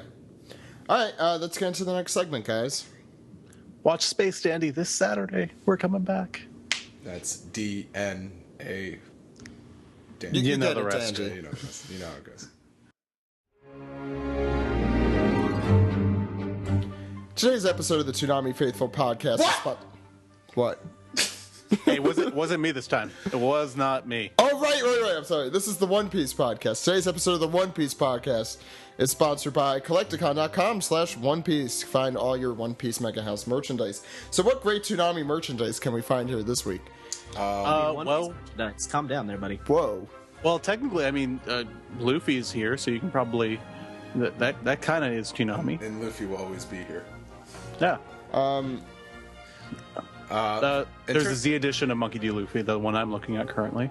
Are you gonna get Z, by the way, when it comes out in October, Jose? Me? Yeah. Yeah, hell yes, Okay. of course. Okay. Good for you, champ. But that's not on Kolektakon. What? That wasn't Jammer. I didn't say Jammer. I said Jose. That was Steve. That was Steve. Steve. Steve called me Jammer. Jose. I'm starting to think Jose and Jammer sound the same too. Whoa. So what do you want to get from Kolektakon this week? Besides Luffy, which Jose already said, so he got dibs. Well, maybe you should pre-order that new Trafalgar Law that's coming out before he gets swiped because he's... Because he may drown. Well, he might drown. So you probably should get it before that happens. The stock is going to go up, Once he drowns. His value is going to increase when he drowns, so you might want to get him while he's not drowning. Jammer, do you have one? I do. I'm actually looking at this right now. This wonderful Bartolomeo figure. He is wonderful, but that tongue sticking out of the face. I mean, tongue sticking out the mouth. Do you know what that Bartolomeo needs? He needs the oh my god, it's Luffy face. I am shocked that he does not come with that face, but he's still an awesome figure nonetheless. Yeah. Okay. I guess go to Kolektakon.com/One Piece. I guess, yeah. I guess you could do that. I guess you could go there and get some awesome Portrait of Pirates figures for a really low price. Go there now. Yeah, seriously, Nico Robin is only like $34. Well, pick that up now. Well, she's a little Kid Robin, so yeah. But she'll make you weep instantly. I said it once, and I'll say it again. You will not get these kinds of prices at conventions. Kolektakon is the place to go to get POPs for like an awesome price. So what the hell are you doing listening to this podcast for? Well, you should keep listening, but like... You can do two things at once. You're a great multitasker, listener. Computers and phones can multitask. I don't know if you guys know that. Totally. So So listen to us as you go to Kolektakon.com. I just... Go to Kolektakon and order yourself a POP. Treat yourself, and you'll save a ton of money, and you'll have an awesome figure to boot. Let's get back into the podcast, guys. Which one?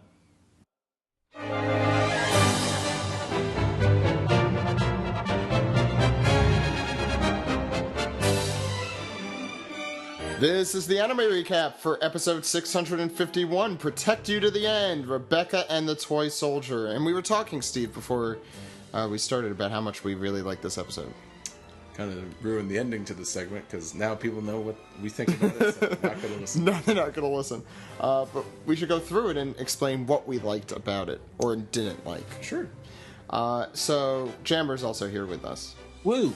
So try and say things, Jammer. I will try to say things. It's so hard to get back into podcasting. So we find out, again, that toys are companions, like humans are in Dressrosa, and Toy Soldier is like a father to Rebecca, she explains while she's talking to Lucy in the Gladiator dungeon. And she hears the call, and she leaves to go to Block D after enjoying that meal. And Luffy, that is. Right. And then we head into I see what I'm doing. It's a flashback. After we had then we head into a flashback, and we see Rebecca and Scarlet eating their meal together in a nice. Everything's fine. They're in a little cottage. There's some third seat there. I wonder what that's all about. Apparently, Scarlet's like, "Oh, we sold a lot of flowers today," and I'm thinking right there, I'm like, "Uh-oh, poor family." Here we go. Things are not going to be going well.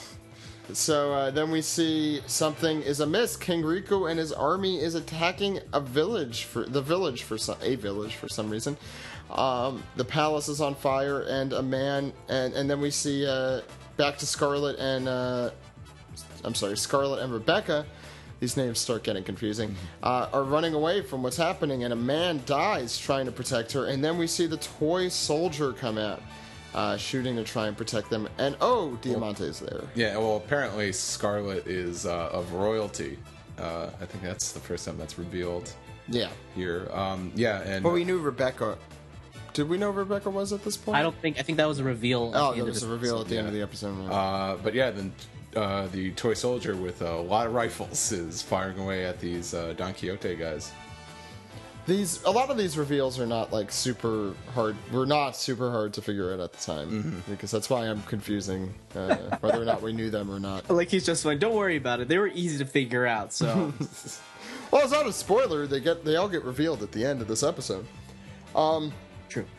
Scarlet and Rebecca are now out in the flower fields. They haven't eaten anything in 2 days. Dude, this part was heartbreaking. Yeah. I felt so bad when she's like, "Yeah, we haven't eaten 2 days," and then freaking Rebecca whimpers, and I'm like, "Aw, that poor little girl." So Scarlet gives into the guilt, and as Jews know, you should not do that if you could avoid it. It just leads to trouble. And out goes Scarlet into the village. She gets shot. We don't know how, or the... Never give in to the guilt. You'll get shot. Now, don't you feel guilty about going out for the food? Now you got a bullet in you. Now you feel better? Why won't you answer me? I'm sorry. We're really ruining this tender moment right here. And this is the part Jason just insisted on making fun of. It's the saddest moment ever. Who was making fun of this? I don't know. Who the hell's Jason? Our Jason? Yeah, or Jason. He was on the podcast a year ago doing this. I've forgotten. Yeah, when the Toy Soldier carries out the dead mother. He made fun of this moment? Yes. Wow, what a heartless jerk. I wasn't laughing.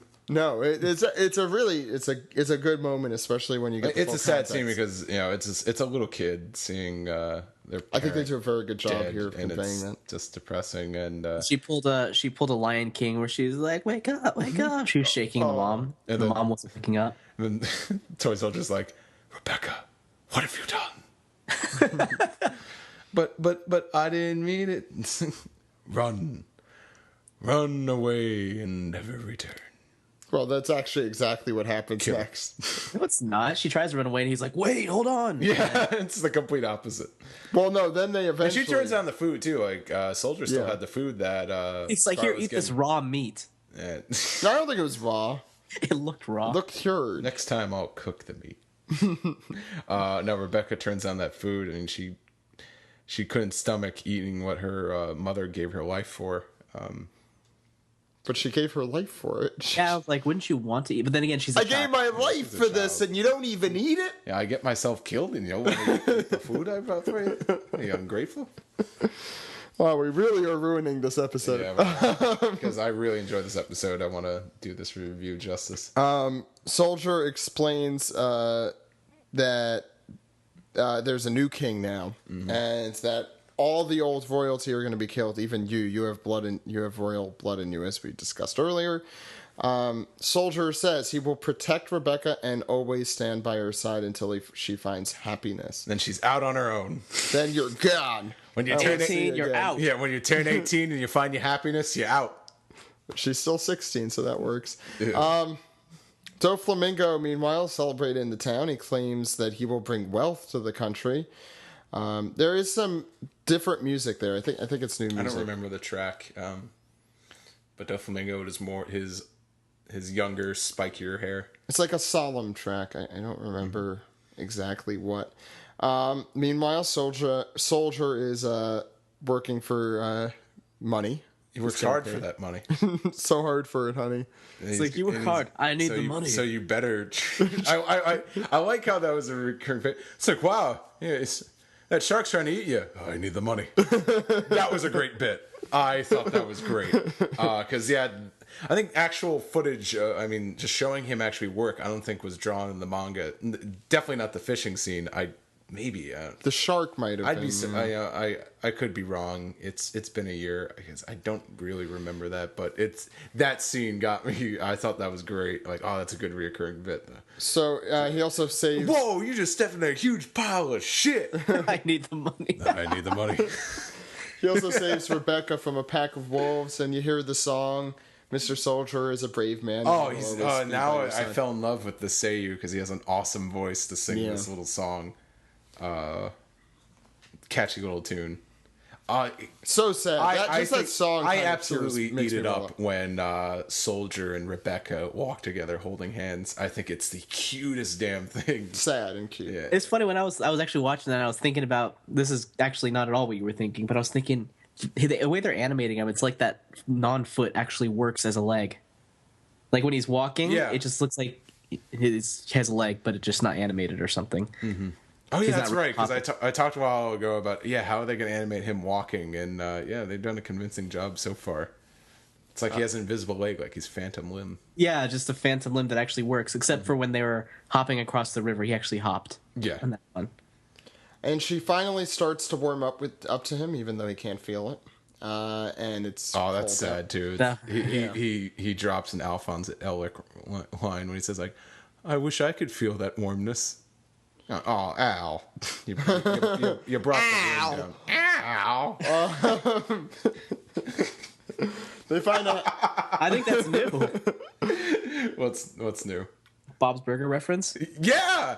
Oh, wow, yeah. That's our first Bob's Burgers reference. Nice. Yeah, high five. High five. All right. Yeah. We can't do that when we're not around, so we have to now. They find a house with no rent, which is a good deal coming from New York City, I could say. That's a hard thing to find.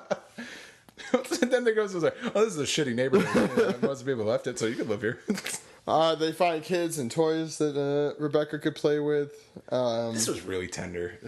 I really enjoyed this. This was so, I don't want to just say cute, but it was just so, it was so loving, and it was cute. It was very adorable to see the toy soldier try to, create a nice, safe life for Rebecca. It was, I already liked this character, but just liked him even more after seeing all this. Like, reading this in the manga was really cute. Just seeing like a one-off panel of like, oh, hey, it's your birthday, Rebecca, and he has the cake. But seeing this kind of just extended in the anime, and this is where the anime could really do justice when they just expand upon some of these scenes we only get to see for a brief moment in the manga. And this episode just did a hell of a job. I really enjoyed seeing all this stuff, and even a little bit of like. I remember he beat up one little boy. Did he? Yeah, it was both. It was a side-by-side panel of one was the bully. Poor and then kid. He just wants to. He just has his little kid. He's got puppy love, and then he's like, "Not my daughter." I don't know. I love that scene so much. The other kid, he was just an O'Doyle kid. He was just a turd. And he wasn't mean. No, the kid wasn't mean. That's the thing that bothered me. Is like he just threw it. He was like, "Take that," and then it hurts her. He's like, "Oh." No. I think he was a little more malicious. He was like, "Ha, no." Take he looked like he didn't mean to hurt her. And then when he was realizing, "Oh shit, I hurt her," the fucking douchebag McSoldier decided to go and kick him. Well, that's what you get, O'Doyle. O'Doyle. I have a feeling your whole family's going now. So, Steve, then is this filler? I can't remember with the two hooligans. One of them related to one of our favorite characters. This was not in the manga. No, I didn't think so. Oh, you want to go through it a little? Okay, these two kidnappers. The first guy is like a total bootleg panda man. Yes. What's his name? Panda guy, I guess we'll call him. Yeah, call him Panda guy. And then like his, kind of the leader of this duo, the guy with all the ideas. Look at this guy again and tell me he does not look like the cousin of renowned One Piece podcast favorite character, Porshemi Penis Face. He looks exactly like Porshemi Penis Face's cousin. I have to agree with that. They got like the same eyes. Their eyes. They have the same eyes. I was thinking that immediately. I was like, oh my god. And then I just thought this is awesome because I'm going to be recording this episode with Zach, so it just brings me back. And I think this was in the manga, or at least partly it was, because I vaguely remember. Implied filler. I mean, it was implied because I think I remember something along like, "Oh yeah, she'll get a high price on the market or whatever they were going to sell her." A lot of people are going to chew me out for saying, "No, this wasn't the manga." God, no, she did. She did get kidnapped. Can you? The volume's right over there. I think if you want to grab it, I'm not sure if that's the one. Certainly. The one on the bottom there.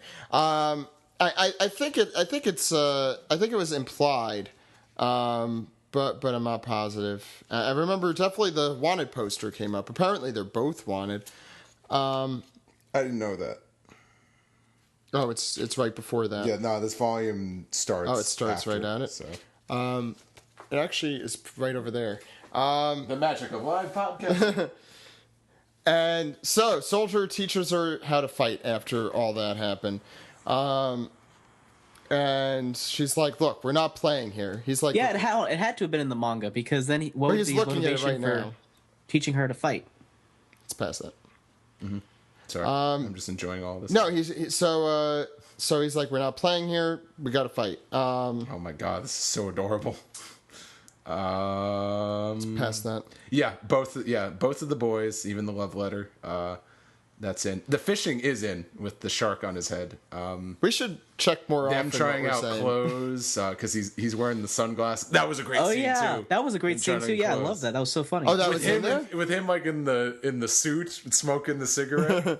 Cool. Do I look more like Joe Camel now?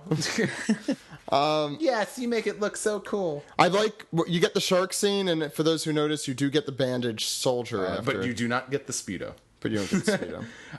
Yeah, these kidnappers were in there. And he does look just like Porchemi Penis Face's cousin. Yeah. He even has the nose, the penis face. And Panda Guy.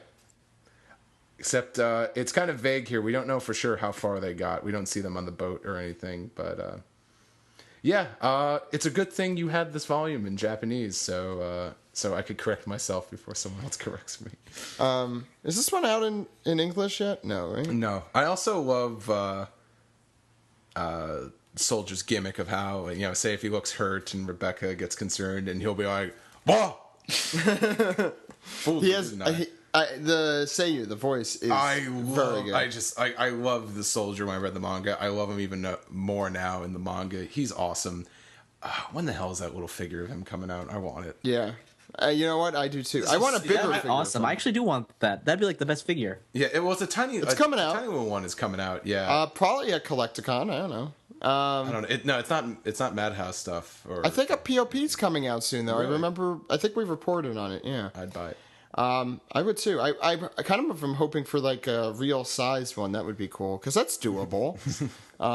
It's not that big. I mean, it's big compared to any of the other One Piece figures, but anyway, we go back to the present day, and Rebecca heads to the arena. The Phantom Princess.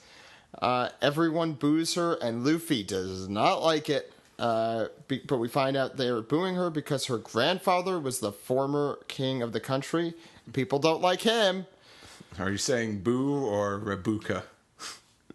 That doesn't work out as well. It doesn't work out as well as it did in my head. What do you guys think of this episode? Jammer?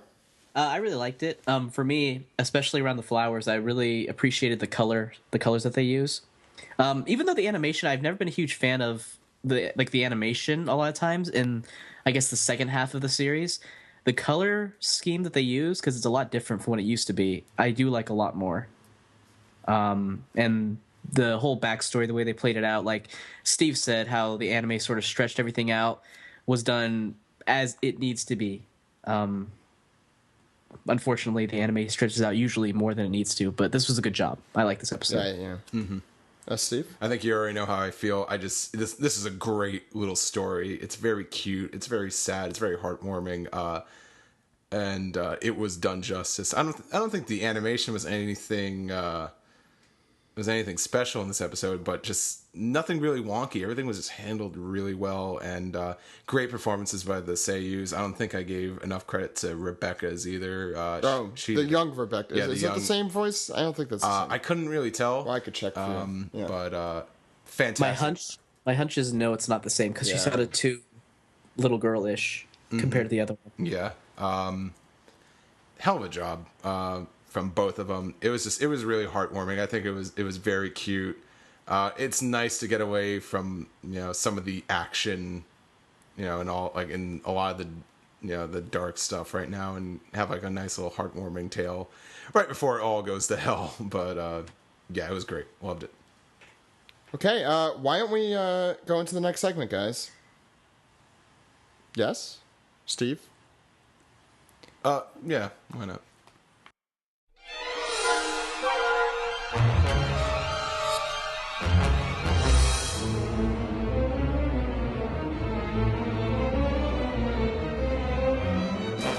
This is the Piece Together segment where we take your questions, comments, and theories and then sing them. Why don't we start? That's all up to you, Steve. False promises. Let's start. Well, first off, we have Steven, Jose, Jammer. Everyone's here. Yeah, so why don't we get started? First one comes from Trackerrock. Trackerrock? Was or were Bobby/Kelly Funk, well, good start, under Doflamingo's control when they, goddammit, sent Luffy and Moosey into the well? Well, I'm leaving. Wait, so what did, years from now, Jose's gonna be watching this in the anime. He's gonna be like, oh no, I know what's coming now.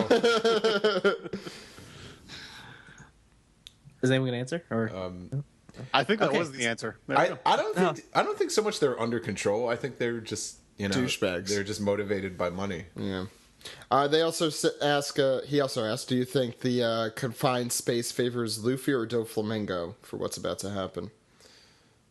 I don't think it favors really anyone. There's water there. I think Doflamingo is just probably stronger. It doesn't favor Law because he's tied up. Yeah. All right, you want to read this next one from Justin, Steve?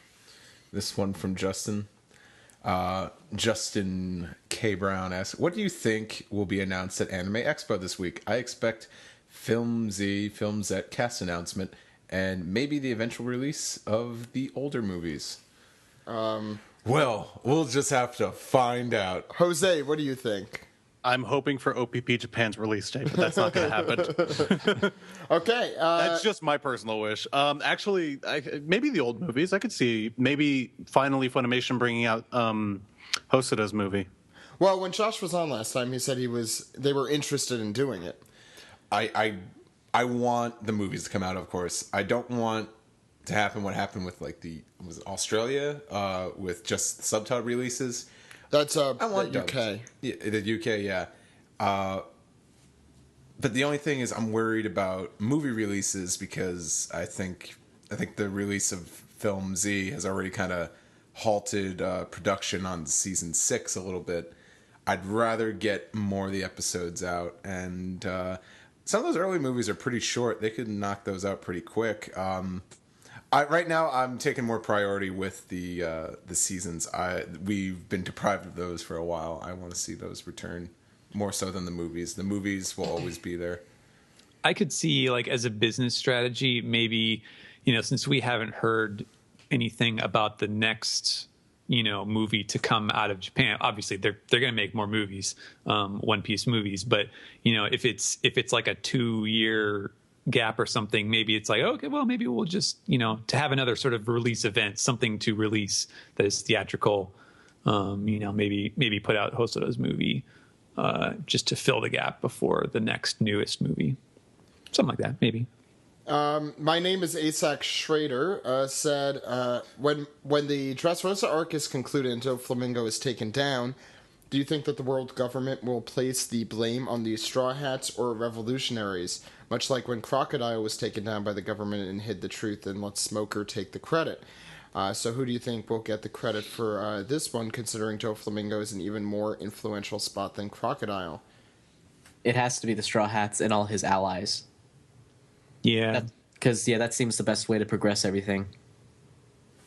Right. Just even as a story, you always got to keep increasing the pressure on your heroes to make the stakes ever higher. So, and I bet you there's going to be reports going to say Straw Hat and his allies, and Cavendish is going to be like, I'm a Straw Hat ally? What?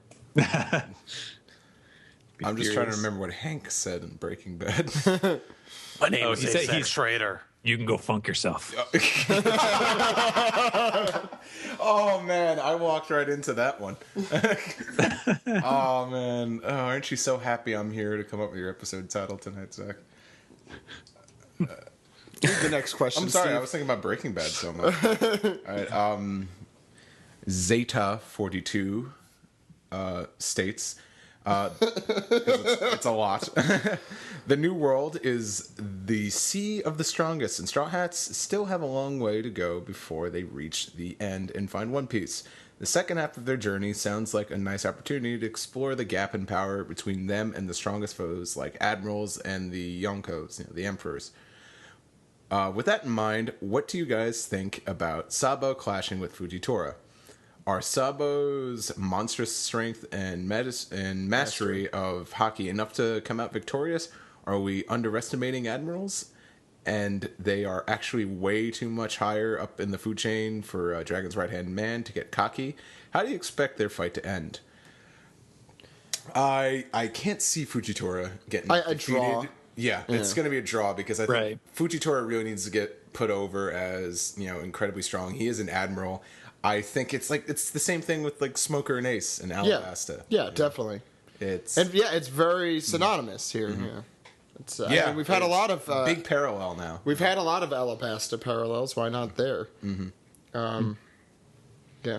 Plus, we know that Fujitora has principles, and while he might not necessarily be thrilled about letting a revolutionary guy go, his purpose right now is just to try to diffuse the situation and keep casualties to a minimum. So, getting in a huge battle, he's already kind of screwed that up enough just by bringing that meteor down and destroying all that stuff. I don't think he's really going to go much further in terms of fighting with Sabo. The Puerto Rican guy has a question. These are some emails we got. We're together. Email call. Hey guys, what animal would you like to see in Kaido's army? He would like to see a sloth man that is extremely slow talking, or a platypus man that's always in the background being useless. A blue-footed booby. Nice. What? A blue-footed booby. Google it.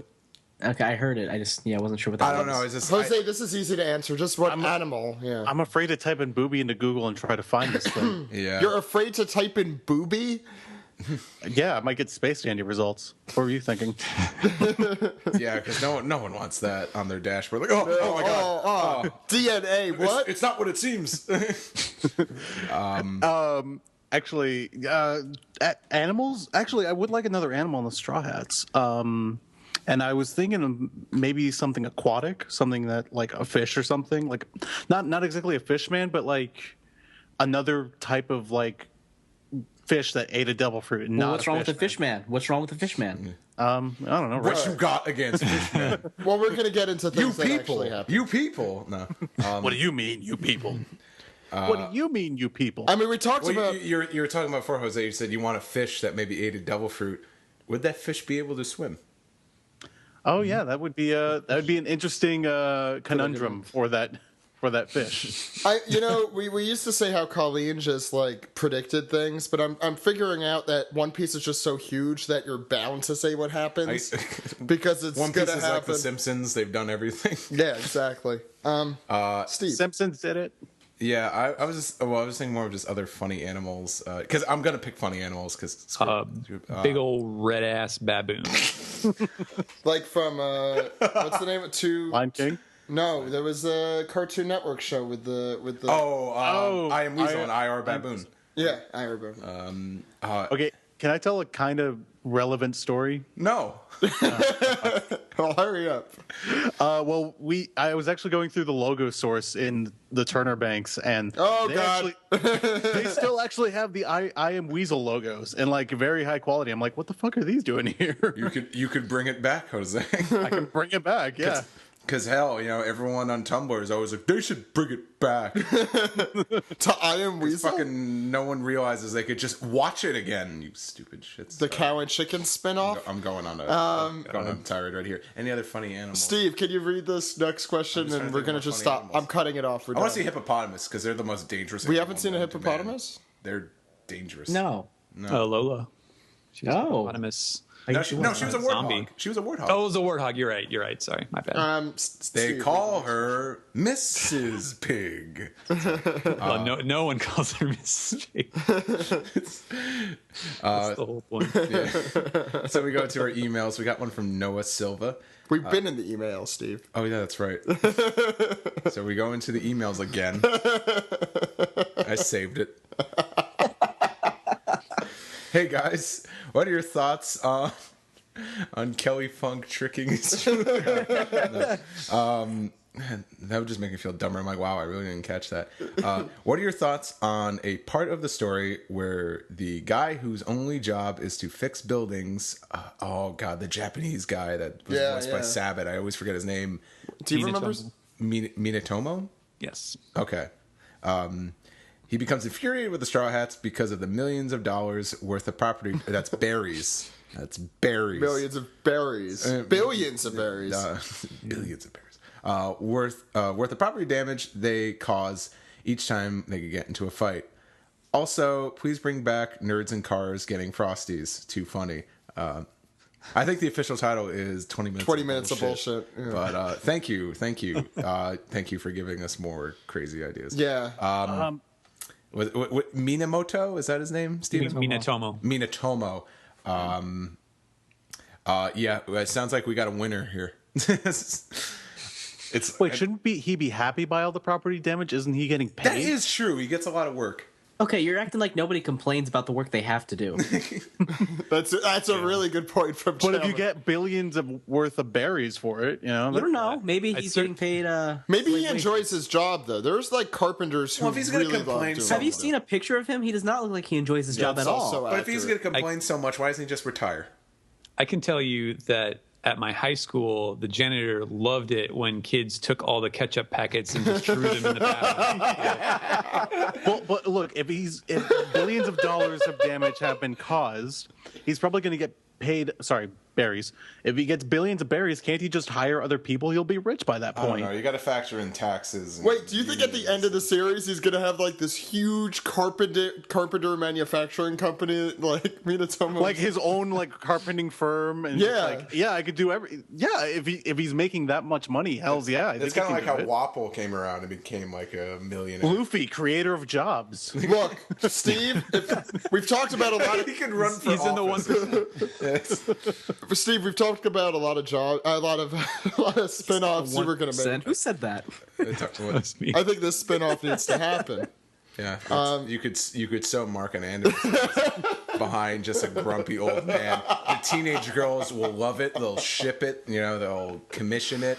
They'll cosplay it. The funny thing is, I love grumpy old men. Funimation announces they acquired the rights for it. Okay, we're good. Okay. Next question. Brandon Hunt said, I mentioned Fan Expo last week and whether you guys would be interested. It is August 28th through 31st, including Eric Vale, Steve Bloom, and Vic Mignogna.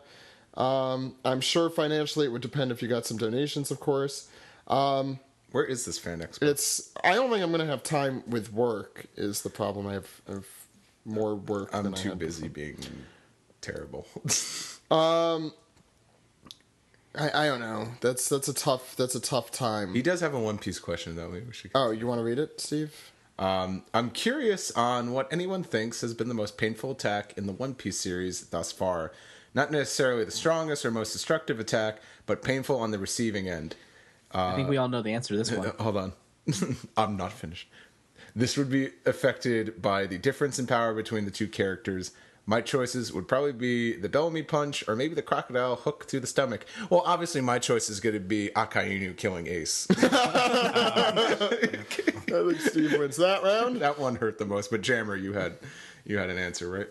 Oh, I was thinking the God, what's it called? The clutch ball thing. Where Robin grabs Frankie. That was below the belt. Yeah, that's a good. Speaking of Robin, she did break Spondum's back. Oh my God, that looks so bad. Yeah, I think that might win. Yeah. Well, I hope it does because he deserves the most pain in the series. Yes. To be honest. If she did like a combination of what she did to Frankie and Spondum, like that would be the ultimate attack. She broke Spondum's back. He's like, my back, and then the arm spread again. What are you doing? Oh no, my balls too now. Oh, what are you doing? Oh no, now you're peeing on me. Oh, no, what are you doing? Oh, what are you doing with that match? Oh, some people would enjoy that. Get out of here. Steve, email question. Okay. Oh, now I know why I didn't read it. This one's from Alexander, and it starts with Eek! Theory time. After Violet's mini speech in last week's chapter, I just noticed that this is the first time that we see the dark side of the world government being revealed to the entire population of a country. Right now, Dressrosa is a disaster because of the world government. I'm almost going to read it as World Cup because it's just GOV. And it's like, I know, man. Who gives a shit about soccer? Whoa. Kidding, but not really. And they aren't even going to try to put a stop to it. I think that maybe there's a possibility of a revolution in Dressrosa, or maybe some people may join the Revolutionary Army. Ooh. What do you guys think? I like that a lot. I think this has happened very subtly. I don't think the world government I don't think also a Buster call is going to just happen. I doubt it. I think more people that are savvy or they're aware of what's going on, like Violet and the rest of the Riku family, they know how it is. I don't think the people's first reaction when everything's going crazy, they're like, oh my God, everyone's killing each other and these people are wanted. Where's the world government? Well, I don't know, man. If that were to happen, I'd be like that too. If people started Katrina shit going down in life.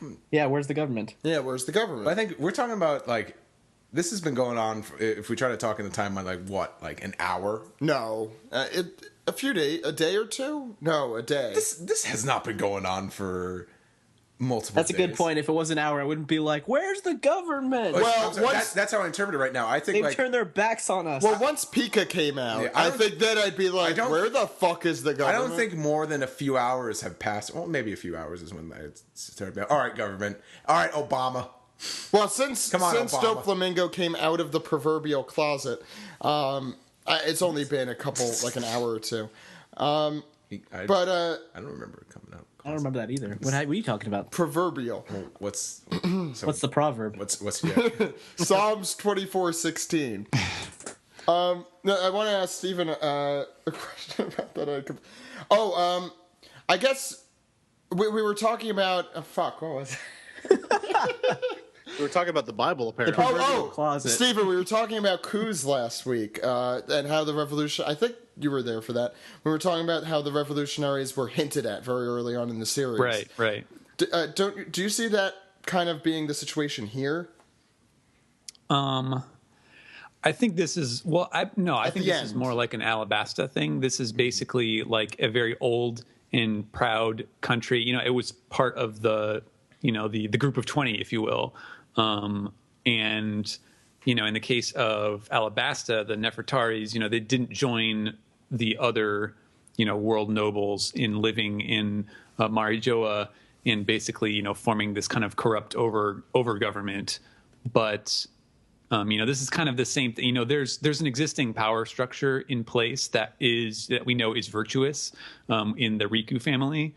So I don't think that I do believe that we're going to get some kind of arc that is like front and center for what's going on with the revolutionaries, where, you know, it's going to be much more apparent what they're doing and, you know, kind of the tide of their antagonism to the world government. But I just don't think we're quite there yet. Even with Sabo being there, I think this is as much about, you know, Luffy and Sabo as it is the other stuff. All right. Last email, I think. Last week during the manga recap, you mentioned Kiros appeared to be going in a different direction compared to everyone else. Don't you think he's probably looking for Diamante, since Diamante did murder his wife? Ooh.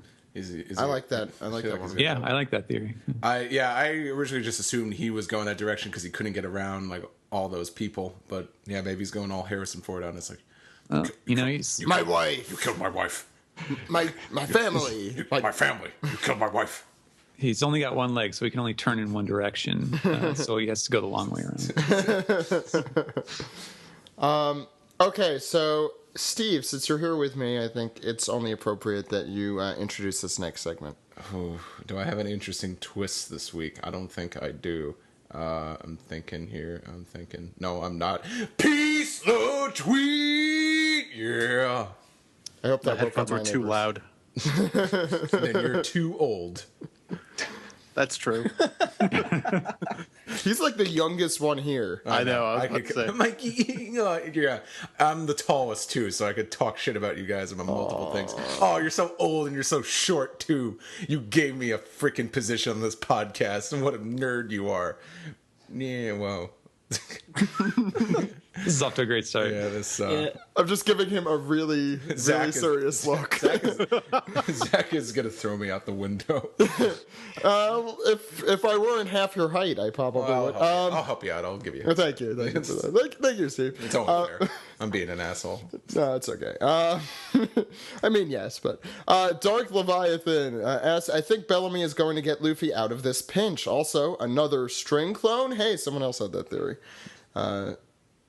Anything about the Bellamy pinch?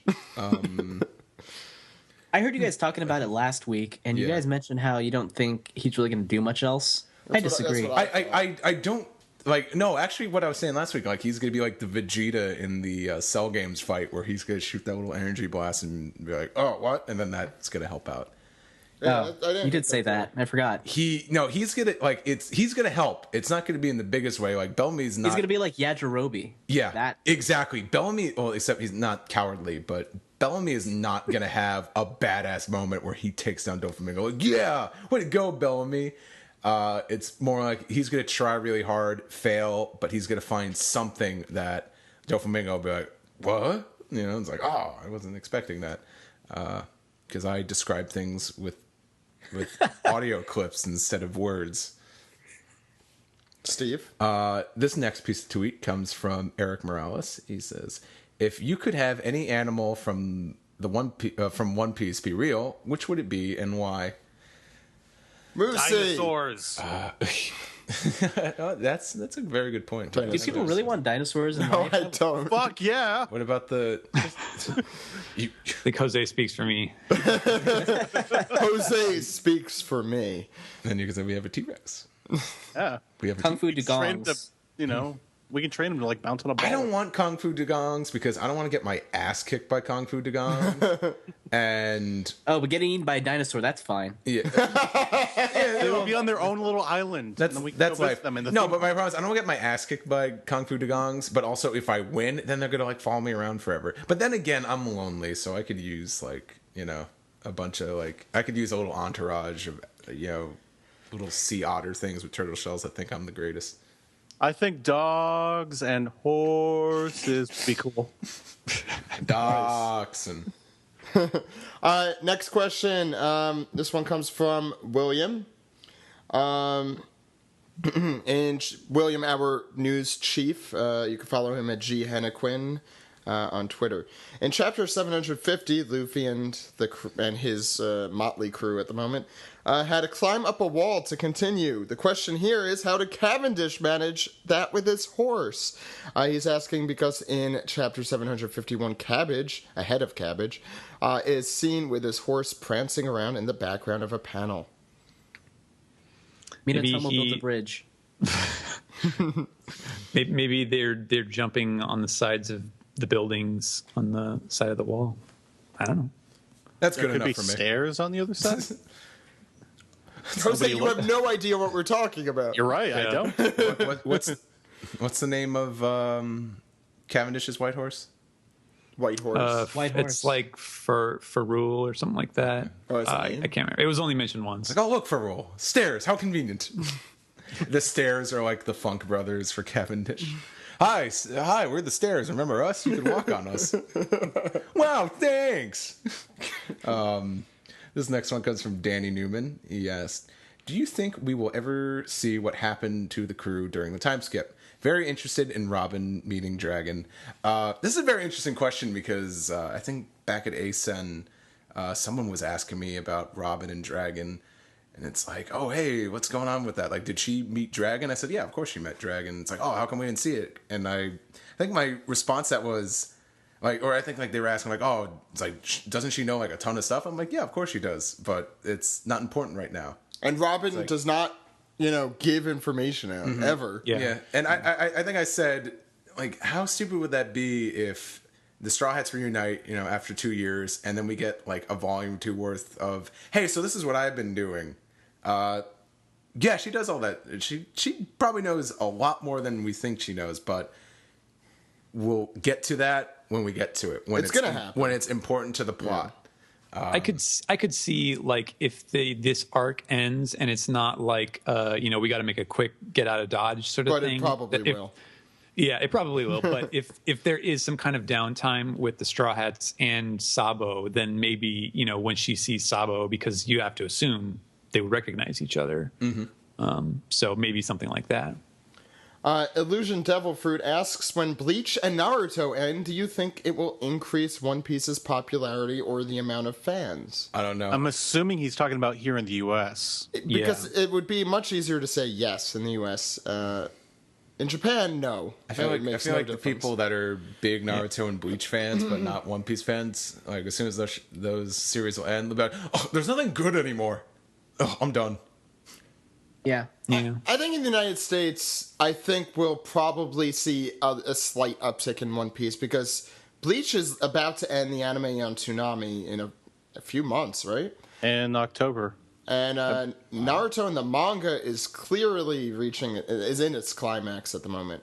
I don't know. I feel like with the way things are right now, at least this is my limited perspective, I feel like they don't necessarily cannibalize each other anymore as much as they used to. No. When we started this podcast, they definitely did. Yeah. They don't anymore. I think because all those fans kind of grew up a little bit, and I think they realized, hey, who gives a shit? Yeah, like we could like more than one thing. Yeah. What? Imagine that. And if someone likes a series that I don't like, who cares? There was a period in time where I liked both Bleach and One Piece. And then I grew up. That was for me, that was like 10 years ago. Yeah, me too. I think there are probably people too that let's not beat around the bush. Like the public opinion of Naruto and Bleach has definitely gone down as the series have dragged on, and I don't think it has had that same quite effect with One Piece. So I imagine if they're still into the idea of anime and manga, they might be like, yeah, I still keep up with One Piece and it still remains good, even though the things that I liked more are kind of losing steam. Well, I think shows like Dragon Ball and One Piece come in waves, and Greg talked a lot about this in Japan, but in the United States too. One Piece had a wave in 2008, for example, when Funimation got it, or even when 4Kids first got it. Like that was Steve's wave, for example. That's where he. Hold on. Yeah. I read it in Jump first, okay? No, well, you know what I mean. Around that period of time. Do not put me in the same group in the as the early stuff. 2000s. In 2000s. My generation grew up with that pain, but I do not want that to be the staple of my generation. And that happens with Dragon Ball too, where it comes in waves. Mm-hmm. Greg is a much earlier Dragon Ball fan than I am. I saw it much later on. But with Naruto and Bleach, maybe a little bit with Bleach, but I don't really think that happened. It's what Steven said. I loved Bleach at the beginning when it was a copy of Yu Yu Hakusho, and I was a big fan of Yu Yu Hakusho, so I'm like, okay, I'll watch this. And then it turned into a copy of a very bad Dragon Ball Z kind of thing. It was like DBZ with swords. Yeah. Naruto I've never been a huge fan of, but that's I'm unique in that. I think a lot of people were huge fans earlier on. Mm-hmm. I still like Naruto. Like, I'm not caught up with it in any way. I'm just watching what's on Toonami, but I'm enjoying it. I've just never been a huge fan. I'm getting to the point where I might give it a shot again. Like, I think just watch it on Toonami and once a week. Trying to marathon Naruto, I think, is death, because you will get so annoyed so fast. Okay, so I think we're just going to round off with a few Facebook questions. Hold on, we got one more piece. Oh, we have one more piece to tweet. I'm sorry. Yeah, it was. This one here. Yeah, two more. Illusion Devil Fruit also asked, if you could pick one new crew member for the Straw Hats, who would it be and why? I vote Kinemon because I want more Three Stooges. It's so tough because I want this person to join the Straw Hats because it's an elite group in the Kinemon as a kid. Yeah, he's got a kid. So probably not. Ew. Unless the kid's gonna die. You couldn't hear me just looking at Zach. That's dark. And then we got one more piece to tweet from WLP. Are you really going to read this? To YRS. It's a winky face. Winky face right back at you. It's a semicolon close parentheses. Oh. There you go. Okay, now I get it. All right. Now it makes much more sense, right? Yes. Okay, well, let us do some Facebook here. Miguel says, I knew it, told you Frankie couldn't destroy the factory. I knew it was Abdul and Jet's job. Jet? Jeet. Anywho, do you think we'll go back to Kinemon? And do you think the Tontara princess is even in Dressrosa? For all we know, she could have been shipped to Kaido, or who knows. For all we knew, it could be up on the moon. With Edoru. I was just doing a bad monarch, but okay. Well, it's not like Frankie can't destroy it. It's just that now he has a distraction. I don't know. I want to see Frankie destroy a building with a giant laser. I agree. I still don't think deprive that could us of happen. that. If Abdul and Jeet is back, we just blew it up. It's like, that's not interesting at all. Boo. I still think it could happen. It could happen. I think it is going to happen. You want to read the last one for us, Steve? Sure. After Bastille's beating, do you think... you have to read the name of the person. Oh, okay. Yeah, sorry. This was one of course, it's a tough name. Ogbemi Riwane? Sure. Sorry. We apologize. After Bastille's beating, do you think Vice Admirals should have their own ranks? Because Garp and maybe Virgo wouldn't go down like that. So Maynard would be the lowest rank with Smoker and Bastille above him.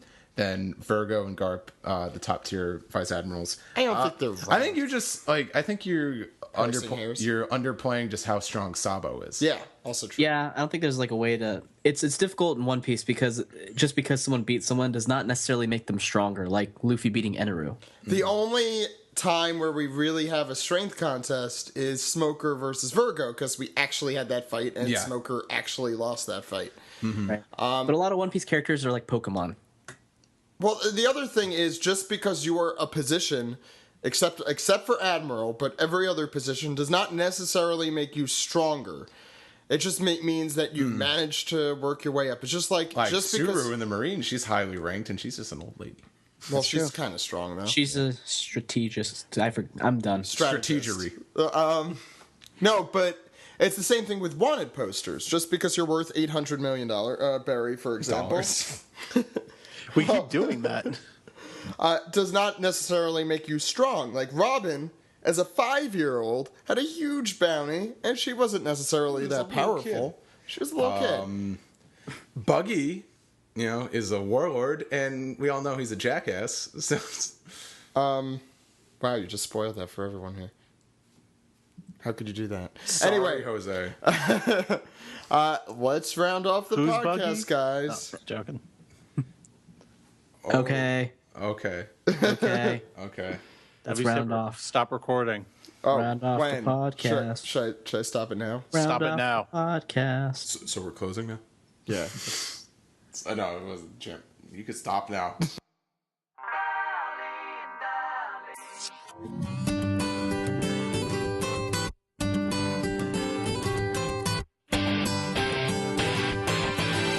This has been the Unofficial One Piece Podcast, episode 325 for the week of Monday, June 30th, 2014. What an episode.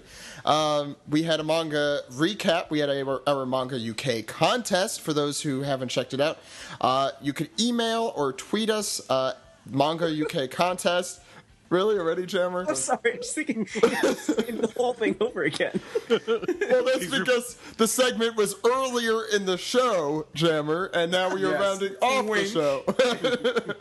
So go out there on Twitter.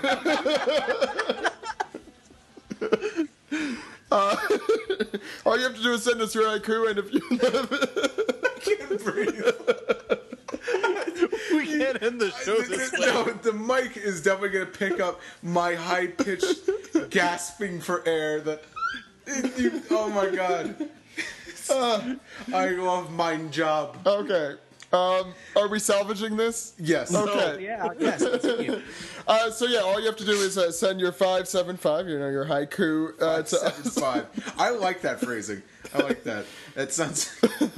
I'm trying to think of what that sounds Steve like. looks like he's been beaten up by laughter right No, now. I think That's I'm very hip. I think I'm- 575. Yeah, 575. I think this proves that What is podcast... that, a poetry slam? Yo, I'm about to read you some of my 575s. All right, here's the first one. All right, so all you have to do is send those in. Email us at onepiecepodcast@gmail.com or tweet us at twitter.com/onepiecepodcast at onepiecepodcast. Like, don't dwell on it. Just do it. It's a free Blu-ray and DVD combo. But remember, you have to live in the UK to qualify. Yeah. I think this podcast proves that we need to be in the same room to just enjoy ourselves to a ridiculous level. Yeah, I know. It's a good thing that Jose and Jam are in the same room. It's good, yeah. I know, thank God. Yeah. We also want to thank Stephen. You can find him, Stephen Paul. You can find him at Translatosaurus on Twitter. He tweets cool stuff. Yeah, I think that's what there is to say about that. He just tweets stuff. He doesn't do anything else. So next week we'll be back with Chapter 752, Anime 652, and Toonami 261. But in the meanwhile, Jose, where could the good people find you at? You can follow me on Twitter at Jose_CNN. And please watch our stuff. The 60s Marathon this Thursday, documented this Saturday night. I saw it. Right before. It was really, really good. Yeah, it's really good. Please check it out. It's this Saturday night, 9 p.m., right before Toonami. So, and speaking of Toonami, Space Dandy Marathon. So check that out with the world premiere at the end of that marathon. For season 2, so definitely looking forward to that, and of course more One Piece. So please check out all of our wonderful Turner properties. Jammer. You can find some stuff that I write on the Inquisitor. That's INQUISITR. No vowel in between the T and the R. Yeah. Is that .com or .com? Yeah, Okay. it's on the interwebs, and find all the stuff that I write there, and yeah. at Animanga Podcast? Isn't that? Yeah, we'll get back to that someday. Okay. Animangapodcast.com. But yes. Steve, where can people find you? You can find me on Twitter at Steve Yurko. You can find me on my websites like steveyurko.tumblr.com and of course steveyurko.com. It's like steveyurko.tumblr.com or just Steve Yurko? It's like, yeah, it's kind of like, steveyurko.tumblr.com, like something like that URL. That cleared up nothing. Also, follow my new webcomic, Jason and the Princes of the Universe. That's jasoncomic.tumblr.com. Yeah, of course. Jason's entitled to a big fortune, but he's got to grab the bull by the horns. Is this based on Jason? Jason Voorhees? No, DeMarco. Yes, totally. I thought Jason DeMarco is such a fascinating man running his Adult Swim and Toonami block that I thought I should just make a comic about him. And by him, he means someone completely different. Yeah, I mean, and by him, I mean not that at all. Shut up. Is that everywhere? No, unless you want to talk to my invisible friend. Oh, wait, AX. AX. That's really important. We should talk about that. A lot of stuff is going to... Not just if you're a fan of ours. Well, I think if you're a fan of ours, you're a One Piece fan. So you're in luck this weekend. There's a ton of stuff going on. I mean, of course... I like those One Piece podcast guys, but I hate that show they always talk about.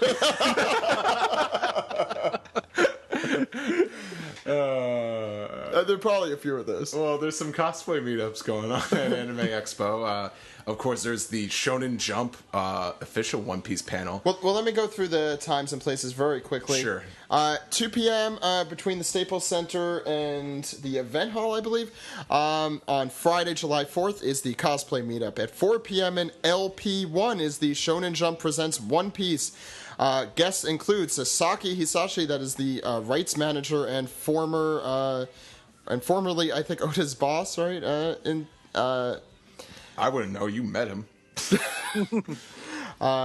He is going to be there. Stephen Paul, translator for One Piece and Weekly Shonen Jump, and frequent...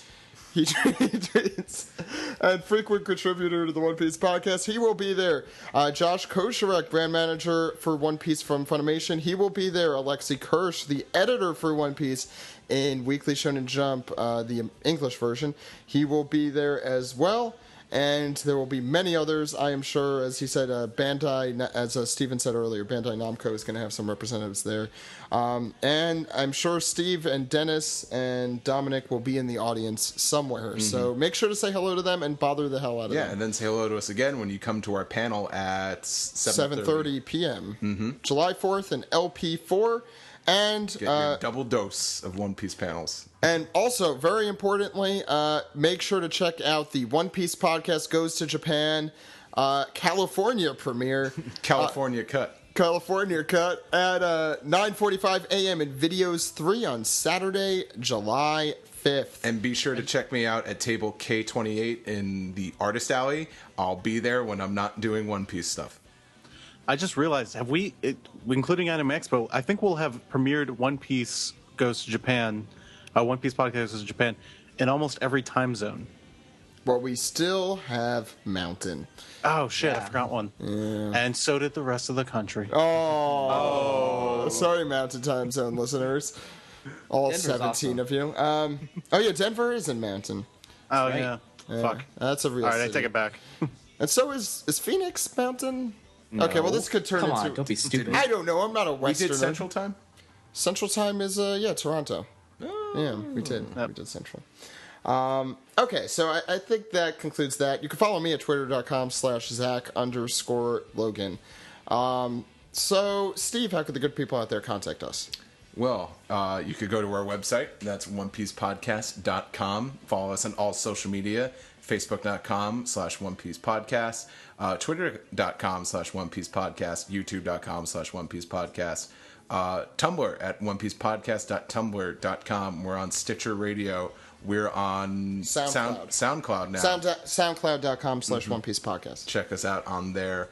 Also, make sure if you're downloading our podcast on iTunes, please rate and review. We have not gotten any of those in a while. No, we have. They've been good. Okay, I'll shut up. No, I mean, we haven't gotten many, so keep doing it. Yes. Never mind. We don't need any more, so we're good. Never mind. You get We've hit the limit, guys. You get one review. That's all you need.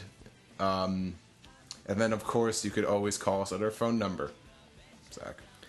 That phone number is 347-497-MAGI. That phone number is 347-497-6254. Call anytime. With your questions, comments, theories, and reasons why we can't stop laughing when we say, go there.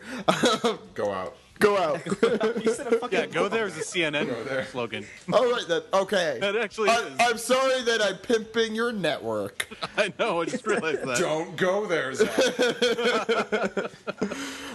Make sure to watch CNN every 24 hours, 7 days a week, all the time. Yeah, forget watching One Piece on Cartoon Network. Just watch CNN.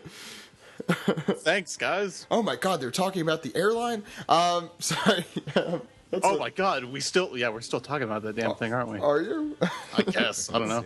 I don't watch it. Is Osama bin Laden in hell? That was an actual fan poll on CNN. Are you serious? Yes.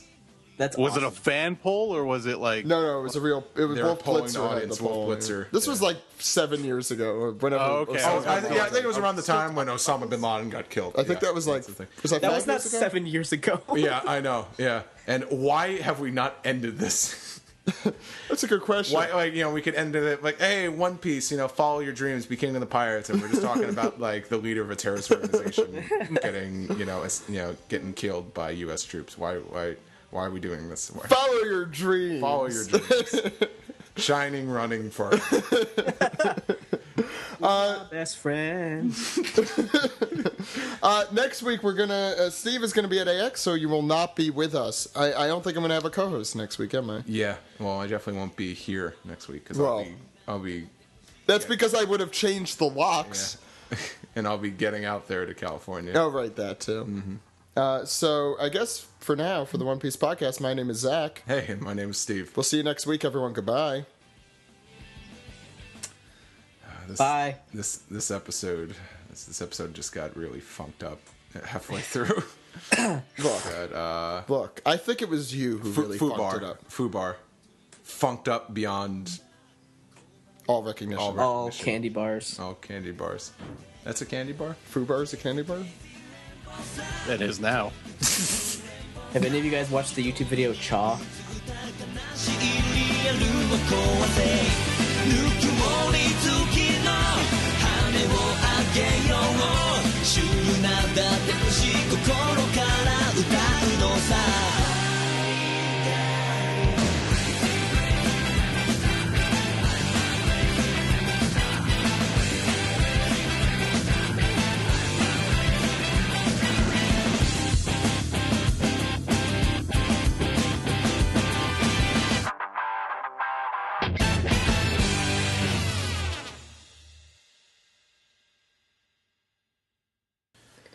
This is a test of the unofficial One Piece podcast. My name is Zach. And my name is Steve. Wow, it's crazy, Zach. You and I in the same room again. It's like we're a radio team. Like, it's the Zach Attacker and the big guy. And the Steve your girl. In the morning. Do we get to talk ever? No. Who's here? Jose? Oh, hi, I'm here. I'm talking for a test. This is a test. You're boring. You're fucking boring. Boring test compared to what they did. Next. Jammer. Next is Jammer. Jammer doesn't bring any excuses. Jammer says attention to everyone. She hear that? I'm falling asleep here. Okay. I'm fucking bored. Steven, the pressure's on you. Hey, what's up, guys? I'm very excited about this week's episode. Zach, that guy. By the way, I was talking to Jason today, and he was wondering if Sabo will use his fire powers to smoke that pipe of his. I don't know if Jason understands how pipes work. Damn. That's actually good. I don't know. I was kind of... I actually don't understand what Jason was saying. What? Steven cut me off. I was going to be like, this kid, his name, Star. His name in the lights. Boom. You're a star, kid. He got potential. I think that's what someone's going for. But no, Jason said, like, I wonder if he's going to take his fire powers and, smoke that pipe he has. I don't get it. because he's carrying around the metal pipe that he had when he was a kid, and there was like fire shooting out of the ends of it. I think Jammer Yeah, doesn't holding get it. it because it makes no sense. Yeah, I don't understand what he's No, trying like, to... if you how's use the fire term- going to help him smoke? I don't get it. Well, I guess if he puts weed in it. Maybe it's Jammer who doesn't understand how pipes work. I mean, I don't. Apparently. How does fire going to help him smoke? Well, I mean, where there's smoke, there's fire. Where there's smoke, there's smoker. I'm sorry. Boo. Fucking boo. Of course you're recording this whole thing. This is going to be at the end of the episode, isn't it? This is the Piece Together segment where we... Fuck. Piece together your segments. You're the birthday, you're the birthday, you're the birthday. Zach Logan. This is the piece together. I'm sorry. That was an actual spit take. Oh my god! What was that you Joker spit laugh? all over my computer. I wasn't gonna laugh, and then you laughed, What's so funny? and then I realized it was kind of funny. He had a piece of ice in his mouth, and he just spit all the water out. No, Zach's like, all right, we're recording, and I had like an ice cube in my mouth, and Zach visually saw it, and I was like, what the hell am I gonna do? Am I gonna drop it back in the cup? So then Zach starts laughing, so I spit it back in the cup and get some water. Okay, Sorry. okay. Hey, I'm like cleaning your computer. No, stop it. Water. Stop doing that. Okay.